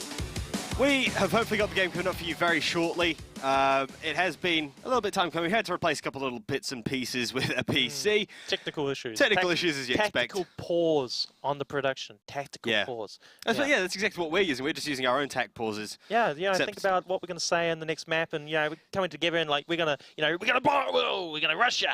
We're gonna run into that room with these guys and rev them up. We're gonna get Chiefs energized and into this game. Give people hugs and chair slapping and exactly. I mean, we've seen a lot of energy when we've been tuning into Legacy. The fist bumps, the adjusting in their chair and yelling and they're happy. They're energized. I mean, they're feeling this game at the moment, and that's the thing that's gonna help them go forward and win this next map. Yeah. Well, I mean, look, we've been speaking about Nuke before. Yeah. And it's not a map that we see very often, is it? When you think about it, like quite often the only teams that play it are your top 4 teams in the region. Oh, players hate it, and everyone hates it. Yeah, players casters hate it. Players hate it. Read number 4 and find out why this person hates it. You won't believe it. I love it. There's some great positions. I mean, you've got players on ramp control, especially against the eco rounds. He can get some mow down, really destroy them with those Colat nades. And you've got annex control. We've seen Texter take annex for Chiefs lineup on CT's side. There's some great positions where players can really perform and get multi-kills and be influential in the result of the match. But here we are, we're going live into the next map on Nuke, 0-0. This is the pistol round, and here we go with a fast play outside on the Chiefs team. Yeah, very interesting to see they've got the CZ coming out, but Blitz gonna pick up that first frag, pick up a second. Jumping over the top, he's going to look for 3 and 4. He's not going to find it. Flix takes Blitz out. And it's down to the 4 versus 3 very early. Pushing up into Heaven. LaCour just going to be holding this tight angle. Oh, timing. Oh, very unlucky there, as I believe Texas managed to push up into Heaven. The bomb's still sitting out as... And goodness me, he's going to be a bit slow. Stat has managed to make his way down. LaCour keeps adjusting his position. They know that Heaven and Hell could be vulnerable at this point. But this is not a bad position. I mean, they were monster frags from Blitz. Keep picking up a 2K outside, a 4v3, but T-side players, they've got good control here. Yeah, Stat, he's essentially the only player down on this big side. And what a tap! Annihilates Texter. But Flix, he's got the USP as well. Don't know if they know exactly where he's going to be coming from. Taps away at Tux, trying to tap away at Flix as well. He's not going to get enough damage off. He will survive, however. Still tapping. The movement works for Flix. Both players, 90 health between them. The bomb needs to go down soon. It's still got 30 seconds to play with, but Tux, he pushes in hard. Gets a little bit of damage off. Lonsdale and LaCour both in close. Soju on the flank. Bomb plant will come through. Taps away. Soju picks up 1. LaCour takes out Tux. And Legacy, they start where they left off. Are they 3 for 3 on pistols? Yeah, they have always been consistent on pistol rounds. I love it. That was beautiful work. Their aim is on point. I mean, that's something that's actually lacking from Chiefs at this point. They're wasting a lot of bullets. They're missing a lot of shots. But Legacy, I mean, Blitz outside. Beautiful work. Stat with the 1-tap and underneath, shutting down the execute under the bomb side underneath. But there we go. We've got another star. Just everybody at home, remember, count the stars. Enter on Facebook, Carls Jr. You could win yourself an AK racing chair. Yeah, I'd quite like one of those. As I've said previously, with that nade, this could chunk. It does absolutely destroy Tux.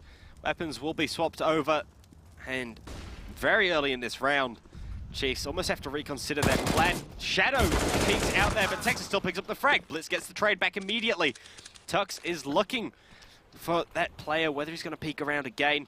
Mo will throw one of those rifles back, the AK, back into the hands of Infrequent. So, nice little bit of swapping there from Chiefs, just to make sure that the players with the armor are the ones holding the weapons, the ones that can avoid that aim punch, as Moe will tap away, will destroy Blitz. And already, Chiefs, are they just going to give us that anti-eco round of the ages, as you usually expect from AUCS? Well, they've got 2 AKs, and they still got a lot of utility on them as well. With the outside control, which we do see a lot from Chiefs when they play on a T side on Nuke, it's quite influential. It puts a lot of pressure on the CT players, but Soju getting an opportunity here to make it a 3-on-3. It's a good kill from him. The T-side players, they still don't have a bomb site, and they're still fishing for information. But these 2 AKs are going to really play a part in winning this game. Indeed they will, but it's not going to do enough. Moe will manage to come through and drop Lonsdale. I was about to say that when you talk about like the one-tap machines, it's essentially those two AKs, and Soju's the only other man that can really get that single dink to the head. Tux is heavy tagged, so he'll fall to a single bullet. Soju could just pop off through that smoke, but instead it looks as though Legacy want to try and get a controlled retake here. There is a single nade on stat. Soju just peeking around with that deagle. That smoke will have faded. Moe just going to flash over, try and catch Stat as he pushes out of hut. But Stat, he's still going to be up close. Gets no damage off on Tux. He's just going to back away now. He has to realize he's got this armor. He's got at least a small chance. That nade isn't going to pick up anything. And Stat, he has to be aware that he doesn't get flanked. He is careful. He does back away. He'll be able to save the MP9 and his armor. My goodness, that's not the way you want to play that second round. Well, it's just as important that the Chiefs managed to save the two AKs and the FAMAS. That's really clever play from them. I thought the MP9 might be able to keep them on side a little bit longer, but we saw some interesting duels there. Lonsdale with the MP9 on Annex, he put a lot of pressure, did a lot of heavy damage, but he wasn't able to get the kill. But, yep, 1-all. That is nice round from Chiefs. They did a great job to come back from that pistol round. Rather positive as well, you'd have to say, given that it's a T side. I mean, you know, we always talk about how one-sided a CT side can be on Nuke.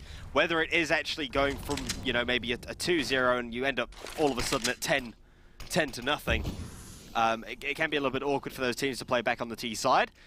But we see the upgrades have come through, so Blitz sitting almost right back at CT spawn. Aware, this isn't actually I suppose a position that gets played very often, so he could go completely unchecked. Well, he's anticipating the T-side players to push all the way through to try and get ladder. He's not wrong either, I don't think. Texter is looking for ladder. Blitz is still just going to stay down. Texter did get absolutely dinked out there. And we do see yet again another little happy star just popping up. Not too sure how many that is so far, but I'm sure you guys at home will be keeping count. But they've got unders at the moment, and they're slowly not giving away any information, trying to get that control of vents. Clearing Squeak. This should allow them to get onto the site clean and get that bomb plant quick. Yeah, I believe they've essentially left this B site wide open. And at this point, Sergio, he's got the M4, so he's going to be the man to do some sort of damage, or just, I suppose, generally save at this point, as Flix will take Blitz out. The bomb's been planted. He's got nothing to go for. Flix will take Stat. And it is a case of the rest of these Legacy players saving what they've got. Flix getting tapped at. Will get the taps back, but Soju finishes him off. Lonsdale wants to get his hands onto that AK. Will get down onto it. But the problem now is that he has to hold off the push from the T's, whose economy is going to be slightly hurting. But not as much as if they can keep this AK out of Lonsdale's hands. Oh! Next actually falls there. Texter, Tux, both going down. Infrequent, the only man to survive, and that was beautiful from Legacy. Well, that was nice to be able to keep the AK. They still got an M4 as well. It's going forward, that's going to help, especially towards this round. But an AK, that's going to help with their defense. It's going to strengthen everything a lot. And they're still building up their economy for the next round. Yeah, all they need is a strong economy. I suppose that's what's crucial here. A little bit of noise being made over towards A early. Well, these outside smokes, they could be raining throughout the entire match, just to sort of force the CT players to defend it. Flix losing that duel there, but able to survive. I wouldn't say that's a loss as much, given that he's actually taken Flix down to 19 points of health. He pushes in, but Flix, okay, fine, he wins the duel. Fine. Well, I'll just shut up now. Lacour will take Tux down. Lacour, however, does back away through the Molotov. Mo's taking Stat out of this game.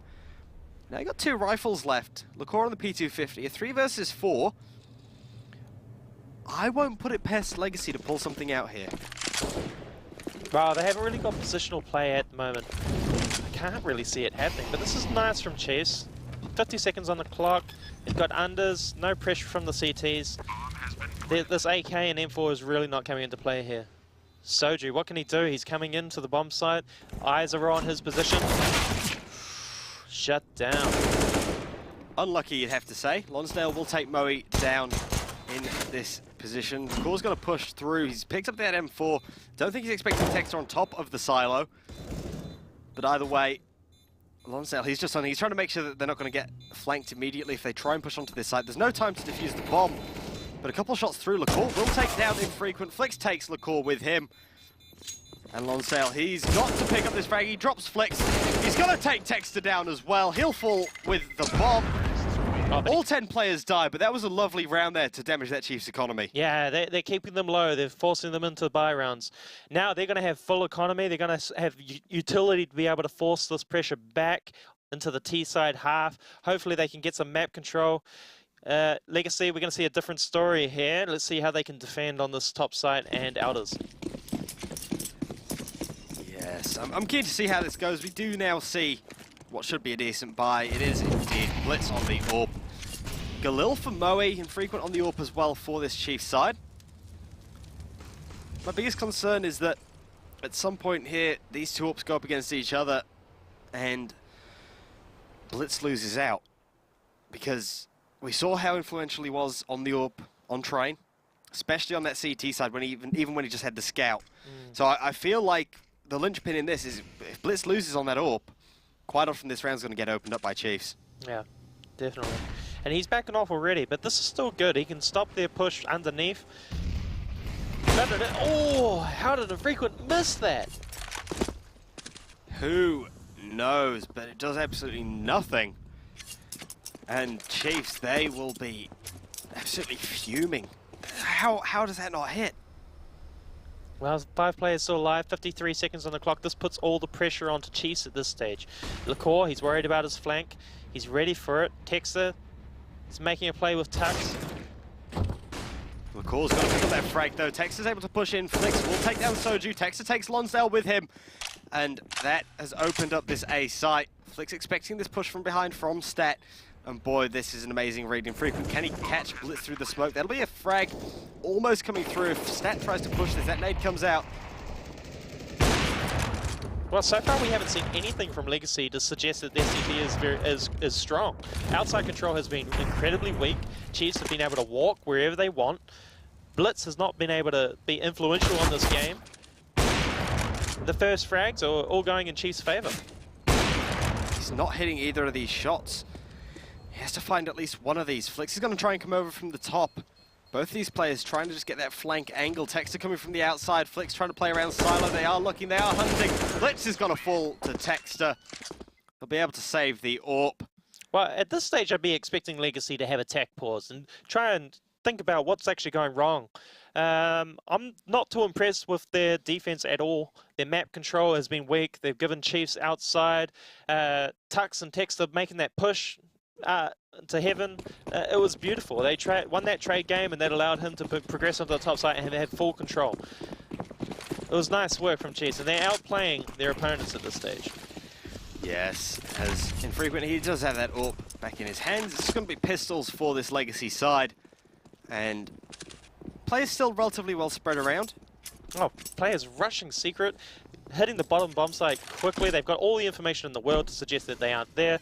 These pistols are not going to come into effect at all. Well, the only way these pistols are going to come into effect is if they are allowed down ramp, and Flix could be absolutely key in that. He will be able to stop Stat, so just going to push up to the roof. It is all down on B. Blitz falls to Tux. Moe's taken Soju down, and now Lonsdale and LaCour 2 versus 5. It does not look too good for these boys. They're not going to be able to save either of these pistols unless Lonsdale is perfectly quiet. Annihilates Moe, though, with a nice one-tap from, I believe, that was back at Garage. Tux will take Lonsdale down, though. No weapons savable for Legacy. Their money back on top. And as he said, I do believe this may be the tactical pause we needed. They've got to realize that outside is influencing the game. This is a tactical pause for Legacy at this stage. A good call from them. They have to regather. They have to think about why they're losing at this point. This is a completely different team to what we saw on the last map, where before they had control, they were getting the start of the game kills. They were getting those entry frags. This game, they're giving up complete map control. They're not offering any defense. They're not doing any utility damage early game. They're not putting any pressure on Chiefs, and this is slowly building Chiefs' momentum, and they're running away with it at this stage. Yeah, you do feel it's not the same Legacy we just saw, and that's where it does become a big concern. It's sort of, they did finish on CT side as well, so you'd think that if they were going to keep any sort of momentum going, CT side moving through the CT side would be where you sort of find that. Either way, Nate's coming over. LaCour will be able to drop Texter, playing around the smoke, and Frequent drops one. Lonsdale's picked himself up a frag as well. Blitz has taken Tux, and we're down to that 2 versus 4 already. Oh, Blitz almost gets caught out there, and Frequent trying to peek around Blitz. We've seen him hit these through the smoke. Well, not through the smoke. Well, yeah, no, it was through the smoke last time. Well, he's got a one-way at this point, which could benefit him if the T-side player opts to go through middle, but Frequent's got good control here. Oh, Blitz picks up a frag. It's important. Moe took the bad line. Blitz totally countered him, but Infrequent's fishing for this kill at this point. I mean, at this point, Infrequent's fishing for literally anything he can get. Oh, he's got to make a magical round. I mean, he's got to get the ace and unlock some specials. Yeah. We haven't had any specials unlocked yet. You know what? I think we need some free food. Oh, I could definitely go for a burger right now. Mm. Well, I mean, we can't really get a burger at this point. It's 5-1. Yeah, we still got a while to go. I mean, we can get the free fries and drink if he does ace it, though. That'd be pretty nice. As well as the fact that, at least for once, the players unlocking the achievements can actually get in on it because they're in the country. Yeah, that's right. Yeah, they're fortunate enough to get some cars, burger inside of them. Either way, Infrequent, he'll get the bomb plant. He won't hit that first shot. That'll do. Stat will clean it up. Legacy will pick up a round. Instant win, essentially, after that tactical pause. And do have to mention that I believe tomorrow you can meet the pros. 12 PM, Queens Street, Carl's Jr. Meet the players, get some stuff signed, free food. Yeah. Come in wearing an esports jersey as well. And I heard there might be a little something extra. I'm not too sure. I think there was something like 100 cheeseburgers? Something cheeseburgers, some food, some combos. I don't know, but there's got to be food. So your bellies. Turn up. That's all I can say. Yeah, get in there. In any case, that'll be Legacy picking up a second round. Chiefs, they get a full buy once more. No AWP for Infrequent. Blitz keeps his AWP up. And I hate to say it, but at this point, Stat is actually bottom of the scoreboard for Legacy. It's an odd place for him to be. It's positional play. They're just not playing towards his position. But last round was beautiful from Legacy. They applied themselves outside with 3 players and they managed to get control. This time they've fallen back. This outside control is a huge threat, but how are they going to be able to defend this bottom site, especially now that they've got secret and unders? All these players pushing down. Moe hasn't spotted Lonsdale on the stairs. Texter will pick up the trade frag. But as it is, it's a 4 versus 4 Stat. He's holding on the B site. I believe he's actually most often been playing towards ramp room, so this time they're pushing into him. This is his chance to make his way up the scoreboard as they attempt to push out a control room. He's going to stop Texter planting. He's going to get the spray. He drops Flicks as well. Infrequent and Tux, 2 versus 4. Oh. Infrequent will pick up 1, and they have to make the most of this. Bomb plant will go down behind the silo. No, it will just be tapped. LaCour will pick up Tux. Oh! And misses the shot. He does get tagged, though. Position revealed as well. Oh. Nades, 22 HP. He manages to evade and try and get a better position to regroup. But these CT players, they're putting a lot of pressure on him at this point. And he's going to the top site. This is going to be a boost to their economy if he gets this plant. He could also come out with a win. 1v3, he's got a great position here, and the CT players are not prepared to take him on. Not at all. Both these players are going to peek heaven at the same time, however. Soju has that flash. He's going to put the flash out. Dropping through. Soju will clean up Infrequent. Grabs the AWP. Drops on down. Picks up the defuse. Nice work from Legacy. Working together. I don't know if they were expecting Blitz to get traded immediately. But that was nice work. The double peek pays off. Too close for comfort. But we have seen a passive style from these Legacy players. They do it time and time again. Because they're trying to guarantee the round and not the kill. But you know, it's still building up the Chiefs' economy. This outside play, this outside control is troublesome, but Stat managed to make a massive play that was influential. He got picked up 2 kills, stopped the bomb plant on unders. That won them the round. But 3-5. Legacy are coming back into this game. It's been a great start for Chiefs. Let's see what Legacy can do on their defense. This looks like it's going to be an inside hit from the T-side players. Yes, they are playing heavy inners at the moment. The one thing I have to say is that Chiefs, they haven't used ramp room at all. They've not used it at all to their advantage, and I feel like that's one place they could actually try and hit at some point, but this inners site could be the best place to start. Texter, he's going to be able to push around, peek out. I don't know if they know that they're doing so much room. Lacour falls to Flick. Soju picks up one. Nade goes down. That could absolutely chunk Infrequent. It does. Down to half health. Moe falls. Infrequent goes down, and Flick's left. 1v4. Through the smoke. He's going to be able to pick up Blitz over the top. He's just trying to get away. That nade is going to absolutely annihilate Lonsdale. Beautiful Kobe from Flicks. A 1v4 into a 2v1. Flicks is playing out of his mind. He could potentially win this round. This will be a highlight play if he gets this. Even a bomb plant will be sufficient in building their economy and continuing their attack. He is just sitting back on the A site, however. Very keen to see what he's going to make of this. He hasn't moved. He's not trying to give any information to these CTs. He does have a Molotov. He does have 2 flashes. I don't think they know where he is, but he also has no idea where these boys are. Spots out Stat. Molotov will go down. Oh, Stat could have got the peek. He's going to plant the bomb. He's going to force it. He's going to try and hope that he does not get pushed. Soju coming around.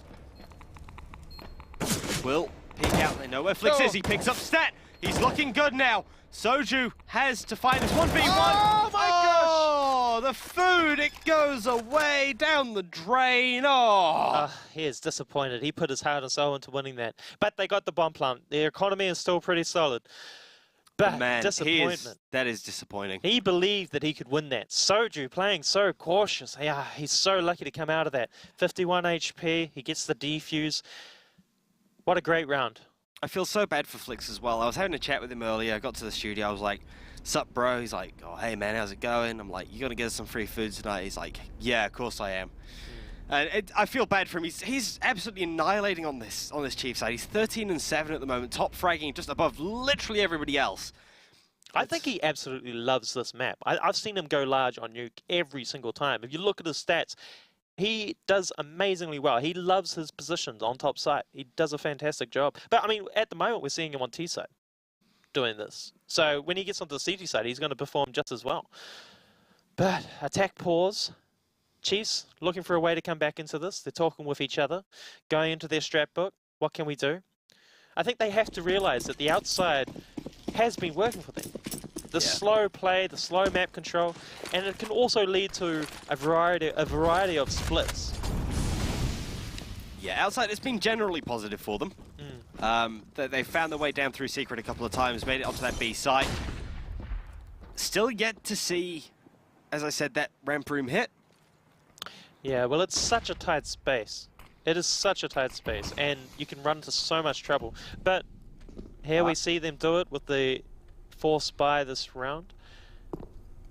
Let's see how the CT players can defend against it. Stat has to drop back early, and this is it. They've already forced the player onto the site. That's absolutely crucial. It means that he has to hold a different angle. He doesn't have as much time to get himself set. Tex is going to drop down. He's already made it onto the site. Blitz picks up one. Stat drops down Moe. Tex is still trying to push through. Blitz is taking Infrequent. Now Texter and Flicks. Flicks picks up one. Tex is taking another. And we're down to that 3 versus 2 immediately. Tex has got his hands on a rifle. And Chiefs, that fast ramp room, it's left Stat in a bit of a state. Well, it was nice play from Blitz and Stat. They were working together so beautifully. But this is where Chiefs can cause a lot of trouble here.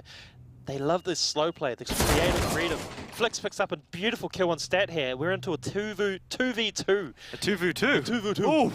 A 2v2. A 2v2. Either way, Texter, he's going to take out Soju, brings us that 2v1. That's the bomb! It's 1v1, he's got bomb control, 21 seconds on the clock. Texter's just punched in and oh! Macho Man, 1 HP! How did he come out of that? That's hilarious. I don't know if you saw that reaction from Texter, but my goodness, that was absolutely pumping. That was the rage. That was just coming out. He wants to beat someone. 15 kills on Flicks. He is the player of this game so far. We see the AWP on Blitz, but he hasn't got a lot of support at this moment. He's going to have to make a big play with that. Early damage. Closest thing he's got for support is LaCour on the FAMAS, and that nade. I don't know how you don't die when a nade literally explodes above your head. Like, logically, well, actually, then again, usually you die after you get a single bullet anyway. So we won't go too in depth as to why you don't die when you get hit by a grenade. No, it's Counter-Strike. Yeah. It's not based on real life. You don't say. Either way. Strategy, tactics. It's a good start from Blitz. Does manage to pick that first frag onto Moe. Dexter peeks right around into LaCour. Smoke will go down, but Tux will pick up one. 4 versus 3, couple of players tagged on this Chief side. Blitz could catch these players. Oh! Infrequent through the edge of the smoke. Stat gets one, and it's down to that 3 versus 2. It's going to be a little bit difficult for Chiefs to win out, but they do still have that slight weapons advantage. Stats upgraded himself to the AK. Soju trying to push out onto that roof, try and catch a possible rotate back through the inner. This is interesting. This is where the Chiefs players really perform, where they have this freedom to move where they want. This slow control. It's opening up the space, getting into duels with the CT players, and more often than not, they win it. They come out on top. But Stat, he's been phenomenal on this bottom bomb side. Let's see if he can get the kill here. Yes, he's got to pull something out of nothing. Will be pushing out, but Tux, he picks up Stat. Very unlucky there, as now Lonsdale and Soju with weak weapons have to go on the hunt. Tux will take Lonsdale out, and Soju left 1v2. The man has to pull something out of nowhere. And that flash over from Infrequent. He's going to peek right side, he's going to peek left side. He's trying to make the most of it, but it's going to be very difficult to win out here. Soju will just pop back through, but you'd think Chiefs, they've got the confidence. Tux just holding this angle. Oh, back away perfectly. Snap. Infrequent with the reactions. I've got headphones on, and we're in soundproof booths right now, and I can hear these guys through the wall right now. Chiefs are on fire right now. They are pumped. They're screaming every time they get a kill. They're trying to make Legacy scared. They're trying to intimidate them. They're pumped right now, and they've got 7 rounds on the board. They're excited. Either way, it is going to be down to just pistols for Legacy. Molotov comes straight on through Stat. It's actually already going to be played around it. This could be crucial, but it is still just the USP. He has to do some damage with it. Moe's picked up one on Blitz. The 3 players pushing from behind, but no, it's not going to catch anyone out. Infrequent's drop Lonsdale. If they follow him down vents, they might catch Moe out. And my goodness, I would be absolutely keen, but Texter, he's going to drop LaCour. Pushing on down here. Stat falls at the hands of Flix. All it takes is Tux to pick up the final kill. Each player on the team gets 1 kill. It's like a nice little team ace. And Legacy, they're now 8-4 down on their CT side. And this is not a position I was expecting to see any CT-sided team in. No, Chiefs are doing a fantastic job. The outside control has been beautiful. Taking Secret, getting the bottom bomb site. It's been influential towards them winning these rounds.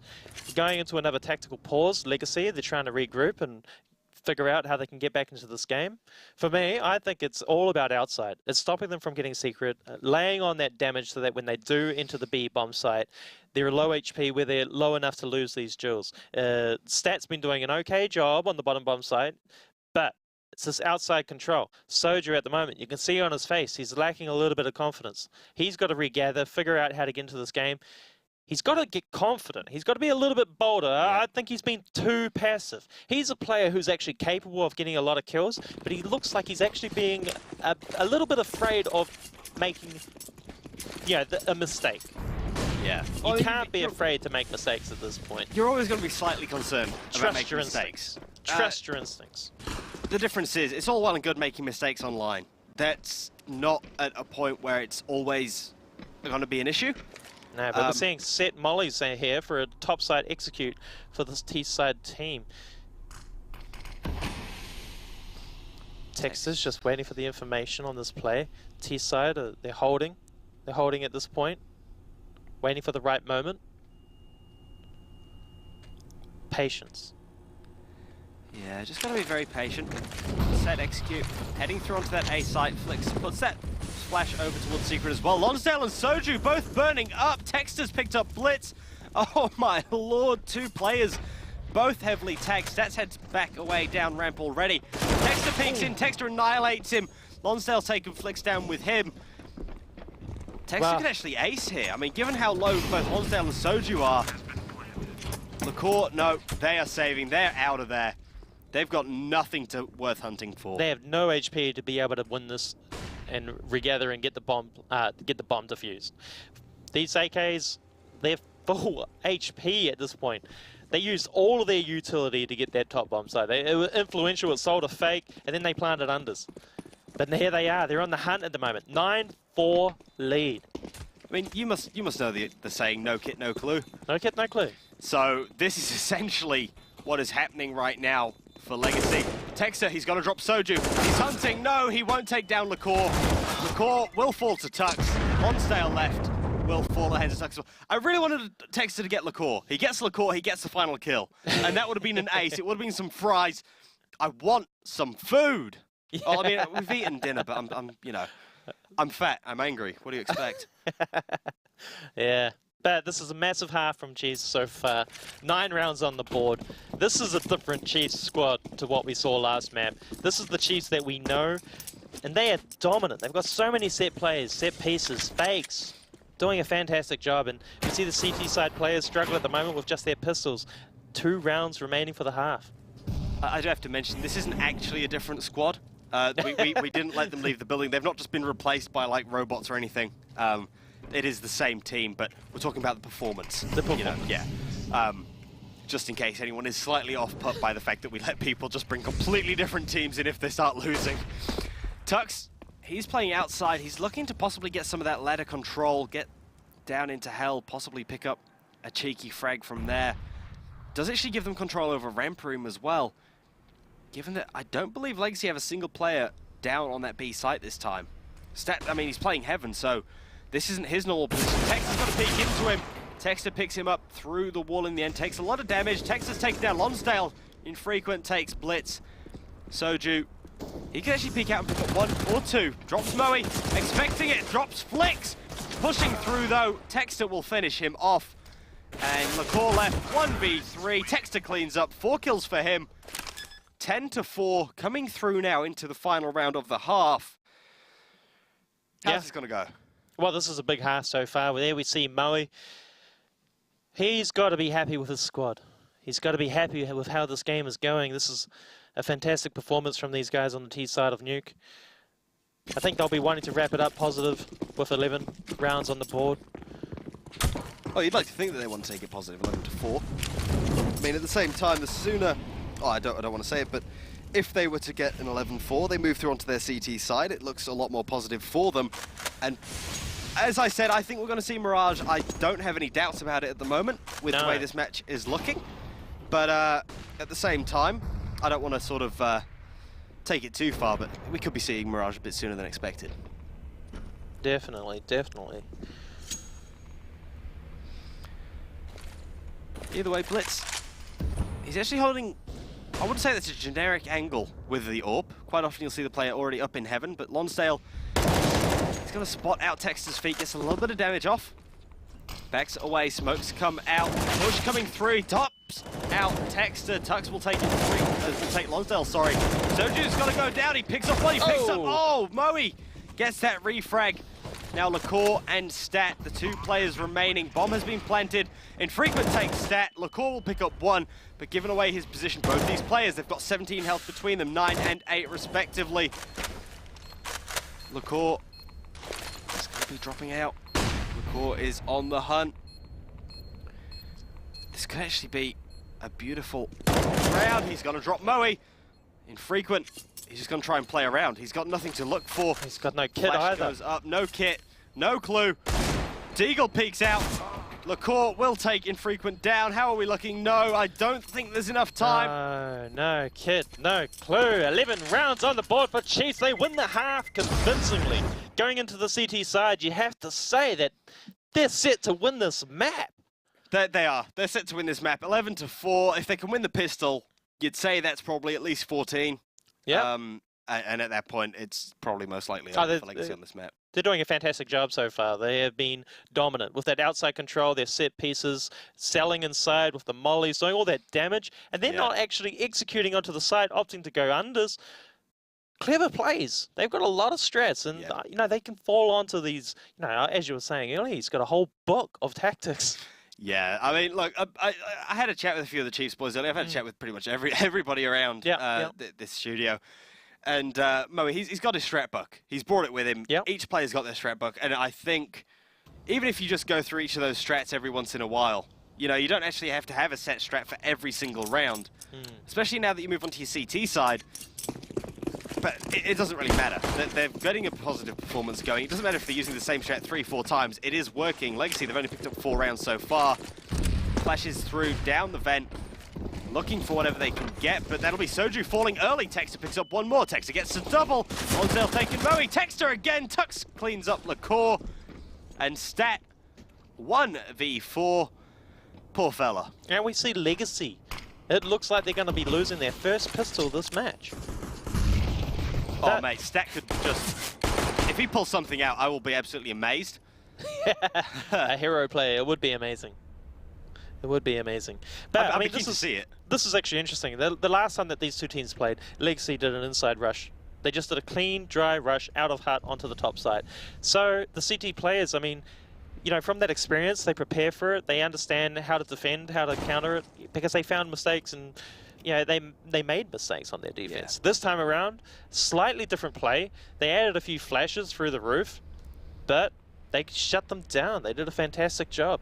11-4, it looks like it's going 12 rounds to Chiefs. Yeah, we did say pistol almost guarantees them 14 at this point, or at the very least, without the bomb plant, 13.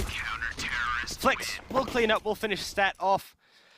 I feel bad for Stat. We seem to see him in so many of these different clutch situations. Some of them he wins out, some of them he just gets extremely unlucky, he doesn't get anything.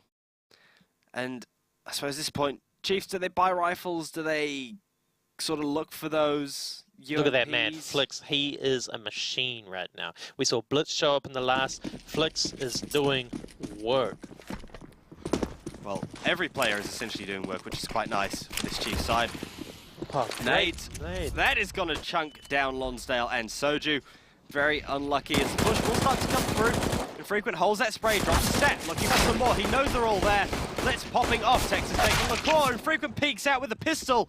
Texter takes out Soju. Lonsdale falls. And 13-4, as we said. Full save, though, from Legacy, so it may only be the 13. Yeah, a full save from Legacy here, but we see the AKs in the third round. Should see a set execute here. I think they would have tidied up their mistakes from last time. Be interesting to see how they hit the top site, whether they can time it together and actually break down the defense that Chiefs have offered on this map previously. Yeah. 5 AKs up against MP7, MP5, couple of classes, single M4. Molotovs will go out both ways. Texter's going to peek around. The core picks up one. Texter gets a free frag. Flex and Tux, oh my lord. So fast, so clean. Texter picks up 3 already.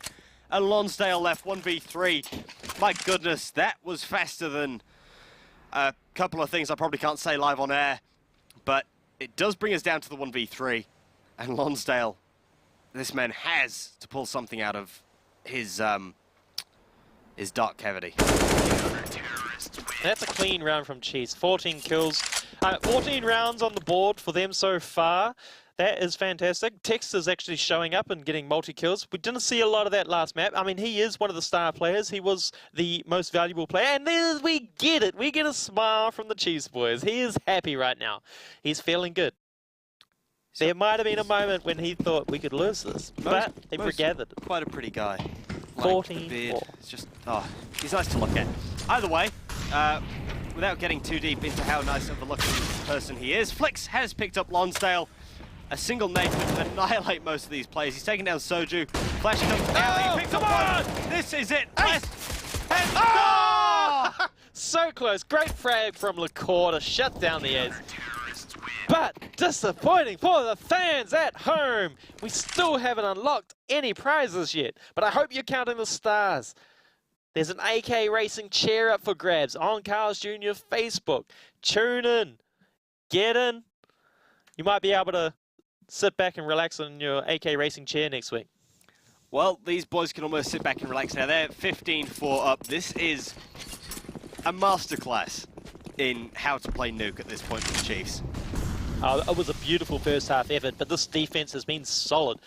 What can Legacy do? This is the round to bring themselves back into it. But Moe's getting so much information at this point. He's totally evaded the T-side players. This could be an opportunity, but also a disadvantage. He's avoided all the players, but he doesn't know that Lonsdale's already pushed into Mini. And this could be quite a problem. But Moe, he's in behind. He's picked up Blitz. That'll be Texter dropping. Moe goes down. Tux picks up one in return. Infrequent catches off Soju. Lonsdale peeks out. He's got to try and go for the refrag. It doesn't matter. Tux will take stat. And Lonsdale left 1v2. Chiefs looking to win this one out. Lonsdale has pulled it out of nowhere. A 1v2 at this stage. Lonsdale with 2 frags on the board. He's done fantastic work so far, but this team weren't able to get control. This is a very vulnerable position here, but he managed to pick up Flicks. Tux, the superstar for Chiefs. Oh, this is beautiful play from Tux, though. He manages to back away. He just gets himself around. Oh, for one bullet is all he needs to close out this match. He is comfortable. He knows there's one more map on the board to play, but they have got to be happy with that. That was some performance. That was beautiful. 16-4 on Nuke, their map selection. Yeah, as we said, it's actually kind of good to see. You know, we've seen Train, Legacy's map pick goes their way. Nuke, Chiefs map pick absolutely thrashes Legacy in their favor. We're now going to go through to Mirage. It is, I suppose, a final map. I do believe Chiefs had a choice between Inferno and Mirage for this final map. So picking Mirage, it's a very generic map. Yeah. Every AU team knows how to play it. Yeah. Every AU team is generally pretty good on it. But now it does come down a lot to raw aim. It's a lot less about strats on Mirage. Well, we saw Chiefs get absolutely destroyed by Tainted Minds last week on Mirage.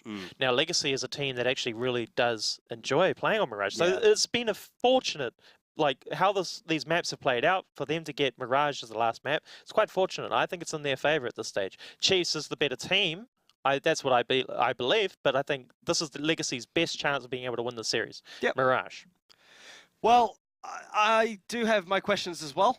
Yeah. But I think to answer some more questions and probably ask himself some questions, I'm going to leave this over back with Dallas. Thank you very much for that. Now, just ask myself some questions. What questions would I have for myself, do you reckon, Tom? How to aim. That's obviously not true. That's obviously not true at all. I'll see you at the next LAN there, mate. But anyway, if you're just tuning in there, we see Chiefs get themselves their first win of the best of 3, taking down Legacy 16-4 in such decisive fashion. And I mean, there's lots of sort of things to, chat about there. I think Flicks really opened it up for Chiefs. Absolutely astounding start. But Legacy coming back in, it looked like they were building some momentum. And I feel the thing that let them down was that round. LaCour has the bomb, and Texter runs through the fire, no fear, takes him down, 1 HP, and from there it was just the Chief show. Yeah, he was pumped. You could see by his reaction. Oh, yeah. He was keen. They were ready to go. It seemed they were quite quiet and lackluster, I suppose, in that first map, but they really opened up in that second map and showed some emotion along with some good CS, and it paid dividends. Yeah, it's good to see Chiefs coming back through. So currently sitting at 1 apiece. Chiefs first, Legacy. We're going to go to a quick break, and when we return, we're going to have that final map.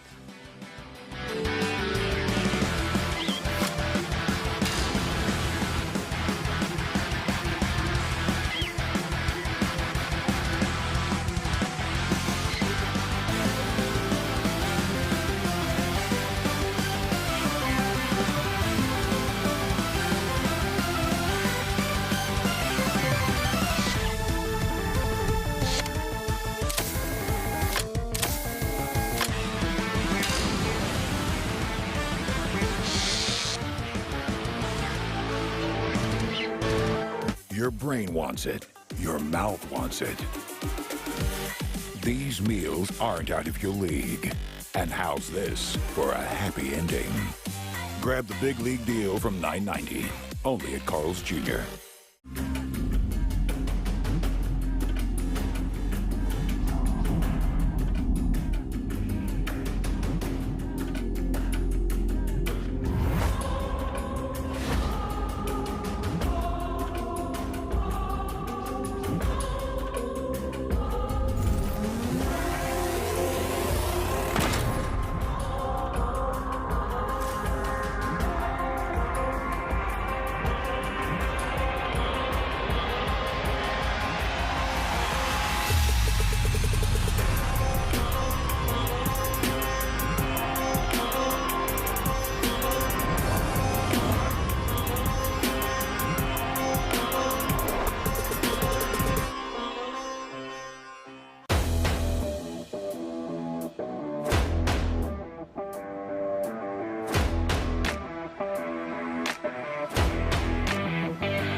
flavor.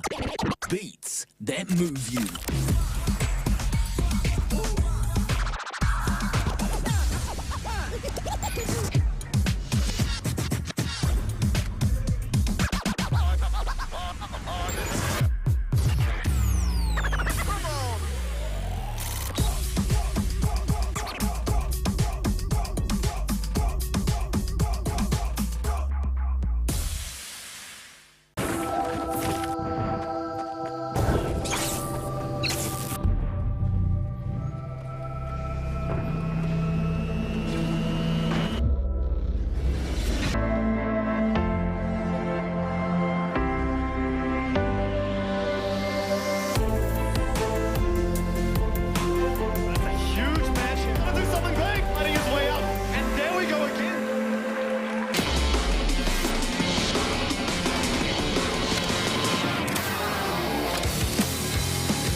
Welcome back to the Let's Play Live CSGO ANZ Invitational brought to you by Carl's Jr.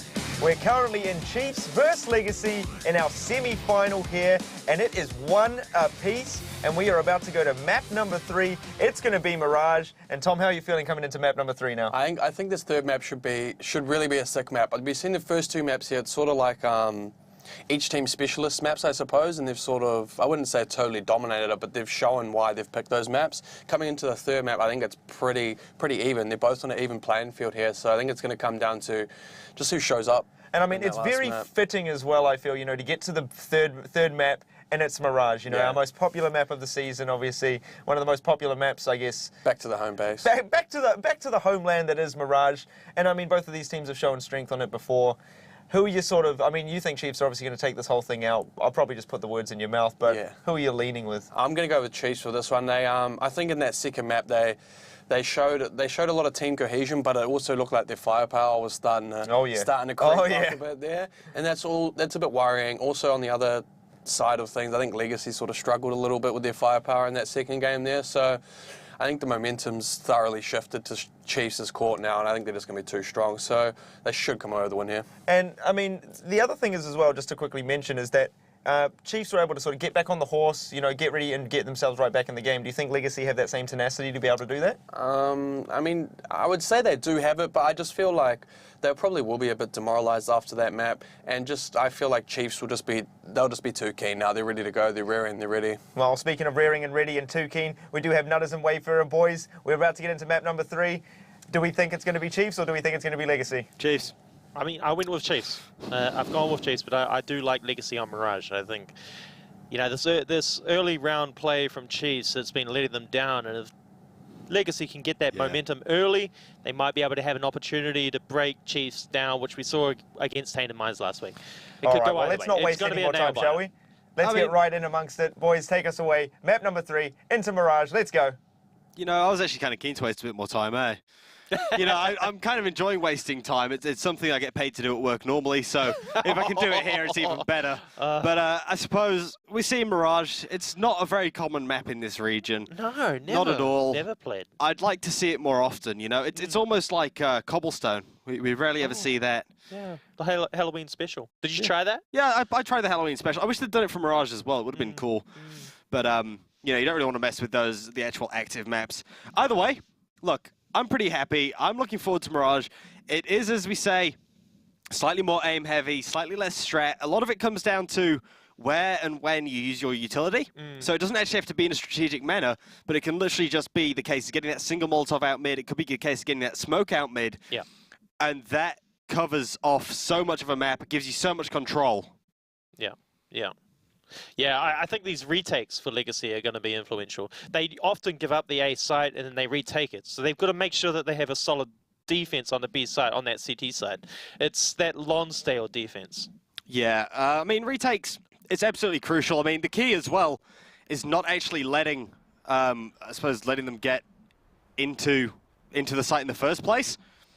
Either way, we do have a knife round to start this one off. Obviously, this being the final map does mean that neither side actually gets to pick where they start, whether they want to start T or CT.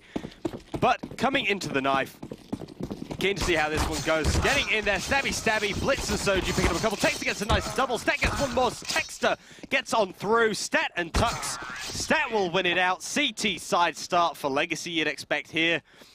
And does this give them, I suppose, a solid starting side, do you reckon? Definitely. You know, I mean, if they can open up with a strong pistol, if they can open up with a strong pistol round, which we have seen every single game so far, they've been quite, you know, they do perform on the pistol round. If they can get that, it's another round on the board. They can start building their economy, momentum, and they do really defend well. Well, yeah, not on Nuke, but on Mirage they do. And they've upset good teams in the past before. And here we are, setting up for the pistol round. This is to win the semi-final and take their place in the grand final. This game, it's all on, everybody. Yes. The game is going to be on. I'm very keen to see what strat the team is going to pull out here. They have 2 players with utility, 2 smokes, 2 flashes, single Molotov. Lacour is the man with a kit and a nade. Over on that B site for Legacy, but they haven't heard any noise in apartments. They haven't heard any noise anywhere so far, and it will just be Flix holding all the way back in T-spawn outside Palace. That's quite an ingenious way to hold as well. No, both teams anticipating that aggression, early round aggression, looking for that information. No one has made a mistake yet. But here we're seeing some of the smokes come into play. Blitz is in a perfect position. Can he get the one tap? He puts off one shot. Oh, he annihilates him. Oh, my lord! Oh! Blitz! Oh. Wow! And that is how you defend mid, everybody. Oh, lord. I'm going to have to change my pants before I leave this room, but Flix will take Blitz out. Stat picks up another. Moe still on the hunt, but Soju cleans him up. Chris, I'll be back. My pants. Okay, no, that's it. I'm changing my pants, mate. That is how you get fired up, and that is how you bring your team into the game. There he is. Woo! He is a man on fire right now. Is it hot in here? What a massive round. 3 kills, gets the 1 tap, picks up another 2 kills. Let's hope they can carry on that momentum for the rest of this game. That's a big play from Blitz. It's a big play from a big man, and it was absolutely beautiful, as he will actually fall early to that Glock in mid. Lacour needs to do something. He's picked up 1 stat, will drop 1 that nade. Chunks a lot. Lonsdale's taken out Texter. And quick and easy, second round goes very much in Legacy's favor. Oh, fist bumps all around. Yeah, these guys are in it to win it. And they are the underdogs. But, I mean, this is going to be a performance, isn't it, from both squads. They are both going to be showing up. And as Chiefs, you know, come into this with the AKs, this is the round that is going to bring them into it. I'll be excited to see what they do, whether they get that mid control. But we're seeing fast aggression from the CTs up mid. Yes, hyper-aggressive shots flying off, but Moe annihilates Lacour. 1 shot from Blitz, we'll see him drop Texter, but Moe instantly back on that refrag. And I said... Oh, wow. That was like a 70 HP nade. Look, fire up. I said about this being more aim-heavy than strat-heavy. And we've seen that in these first 2 rounds already. Like, you just see that aggression. It's not so much a strat to push up mid, it's not a strat to hold at top mid, but the aim duels just lead to essentially 4 early kills. I mean, minus the nade. That's not aim, that's just skill. It was great play. That early contest for middle was good to see. I love to see it. It's an exciting game when both teams are fighting early for mid control. Lonsdale's actually pushed up into apartments as well. He could catch both of these players off guard. Flash over. Flix has got a drop. Infrequent loses most of his health. And is left in the 2v2, but Tux lurking beautifully. The bomb gonna drop unders, head over towards the A site. Stat, he only has 8 points of health. The man has to find something. There's no utility left on this Chief side. But Infrequent actually manages to pick up a couple of flashes on his way through Connector. Luckily for them, Stat is actually rotating through CT. Tux looks the wrong way, but no, Stat won't be able to push around in time. The bomb plant will come through quite easily. Tux gets a reload out. Oh, that was beautiful positional play from Tux. He's in their head. He totally counters the CT player. It was a great pickup frag. I thought Lonsdale set the round up beautifully with the info play on Kitchen, the aggressive kill. Getting traded out was unlucky, but the early information allowed the CTs to rotate. Tux, He just understood how the CT side would react. Beautiful play from him, and that's the experience that he brings to every squad. He might not be the IGL of this team right now, but he is a leader. He is a leader. He brings so much experience, so much knowledge to every team he's in. He just won that round for them. Yeah, it was absolutely beautiful. Even though it was only one kill, it was the timing, the positioning, just the general. It's all about the impact of the kill. Impact frags, yeah. You know, it cleared the path. They had the information on the CT player and market, rotating the bomb. Yeah, it was great. Oh, yeah, it was beautiful because Tux would have heard stat as he actually ran through mid-window, and knowing that he hadn't pushed up connectors, it sort of gave away that he'd obviously headed through market. Allowed him to just lurk around, and then the bomb able to rotate up through connector. Just perfect timing, well played. But here we are into a new round, and the City players have bought up. Blitz is on the AWP. Stat is in a position to take on Tux and Texter on this underpass. Spotted them and falls back. Blitz just manages to get out in time, but no, he gets shot in the back of the head. That is disappointing. That is the AWP down. Yeah, that is extremely unlucky. Molotov goes on through Flex. He pops off a few shots. Stat takes a little bit of damage. Flex actually gets out mostly unscathed in comparison to Stat. He will take out Texter. And, oh, Tux takes Lonsdale. And now this push out onto the B side. It's wide open. 3 players have to rotate all the way from A. 1 player looks to go unders. That will be Stat, Soju, and Lacour. Lacour switched out for that AWP. He will be looking for anything he can get. And at this point, a 4 versus 3. Cheers on this on-ramp. And you could see after they killed Lonsdale how fast they actually progressed onto the B-bomb site. But it looks like we might have... Yeah, well, you could see how fast they actually executed onto the B-bomb site. Oh, Flex goes down there. But it's that information play. They understand that Lonsdale is the B-side player. They understand that when he goes down, it's a moment to seize, because he does often take it as a solo player. Yeah, Soju will be able to drop Moe. Finishes off the round with a 2-all scoreline. Well, 2 rounds each at this point. The CT economy is broken. Chiefs have come back into this game. We see Blitz with 4 kills early on. But it looks like we've got a technical issue, and the game is paused at this point. But what are you liking so far? What have you seen that you think is quite positive?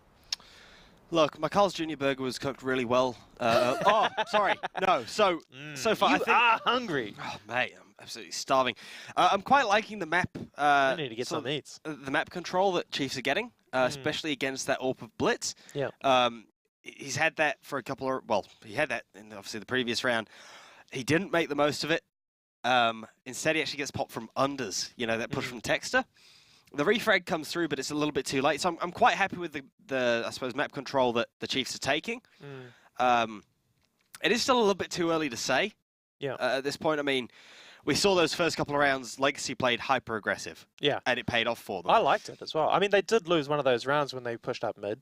It was flashes back and forth and a nade kill at top boxes. But I liked it because it means that Legacy's actually taking the game into their hands, which we often don't see from them. They're quite a passive-aggressive team, where they hold back and do retakes on bomb sites and regather together to take map control. To see them actually go out aggressive on CT side and take that mid control, it was nice. It was nice. It was a change. It was a change from them. Yeah, I mean, the change is crucial. It's, I suppose, it's actually finding what's going to work. We're only 4 rounds in. So it does make it kind of hard to sort of say, well, look, this is where we're at. We need to change something up now. But you also don't want to give away too many rounds before you decide, no, we definitely need to change it up. Yeah. And it's finding that very, I suppose, thin line between changing it up every couple of rounds if it's not working and trying to stick something through until it works.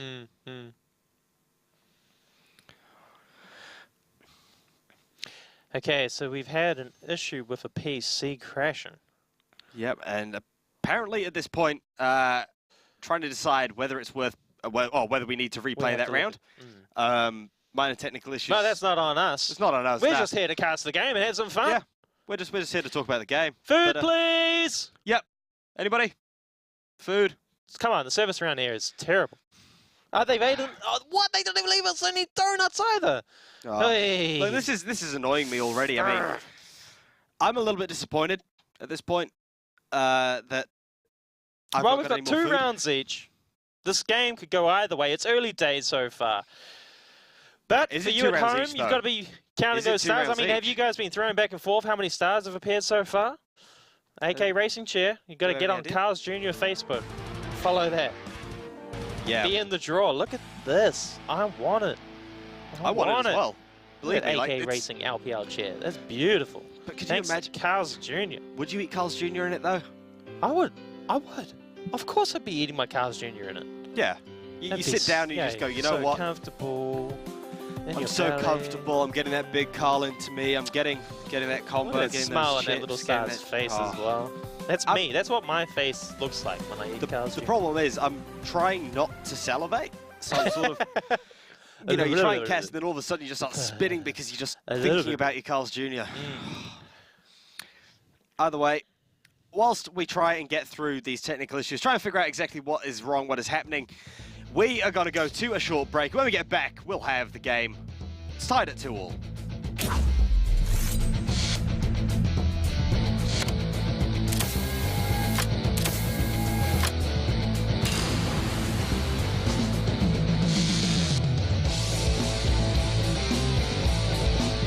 Your brain wants it.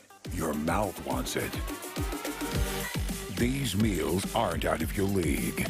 And how's this for a happy ending? Grab the big league deal from $9.90, only at Carl's Jr.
Flavor. Beats that move you.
Welcome back to the Let's Play Live Invitational for this beautiful little Australia-New Zealand region.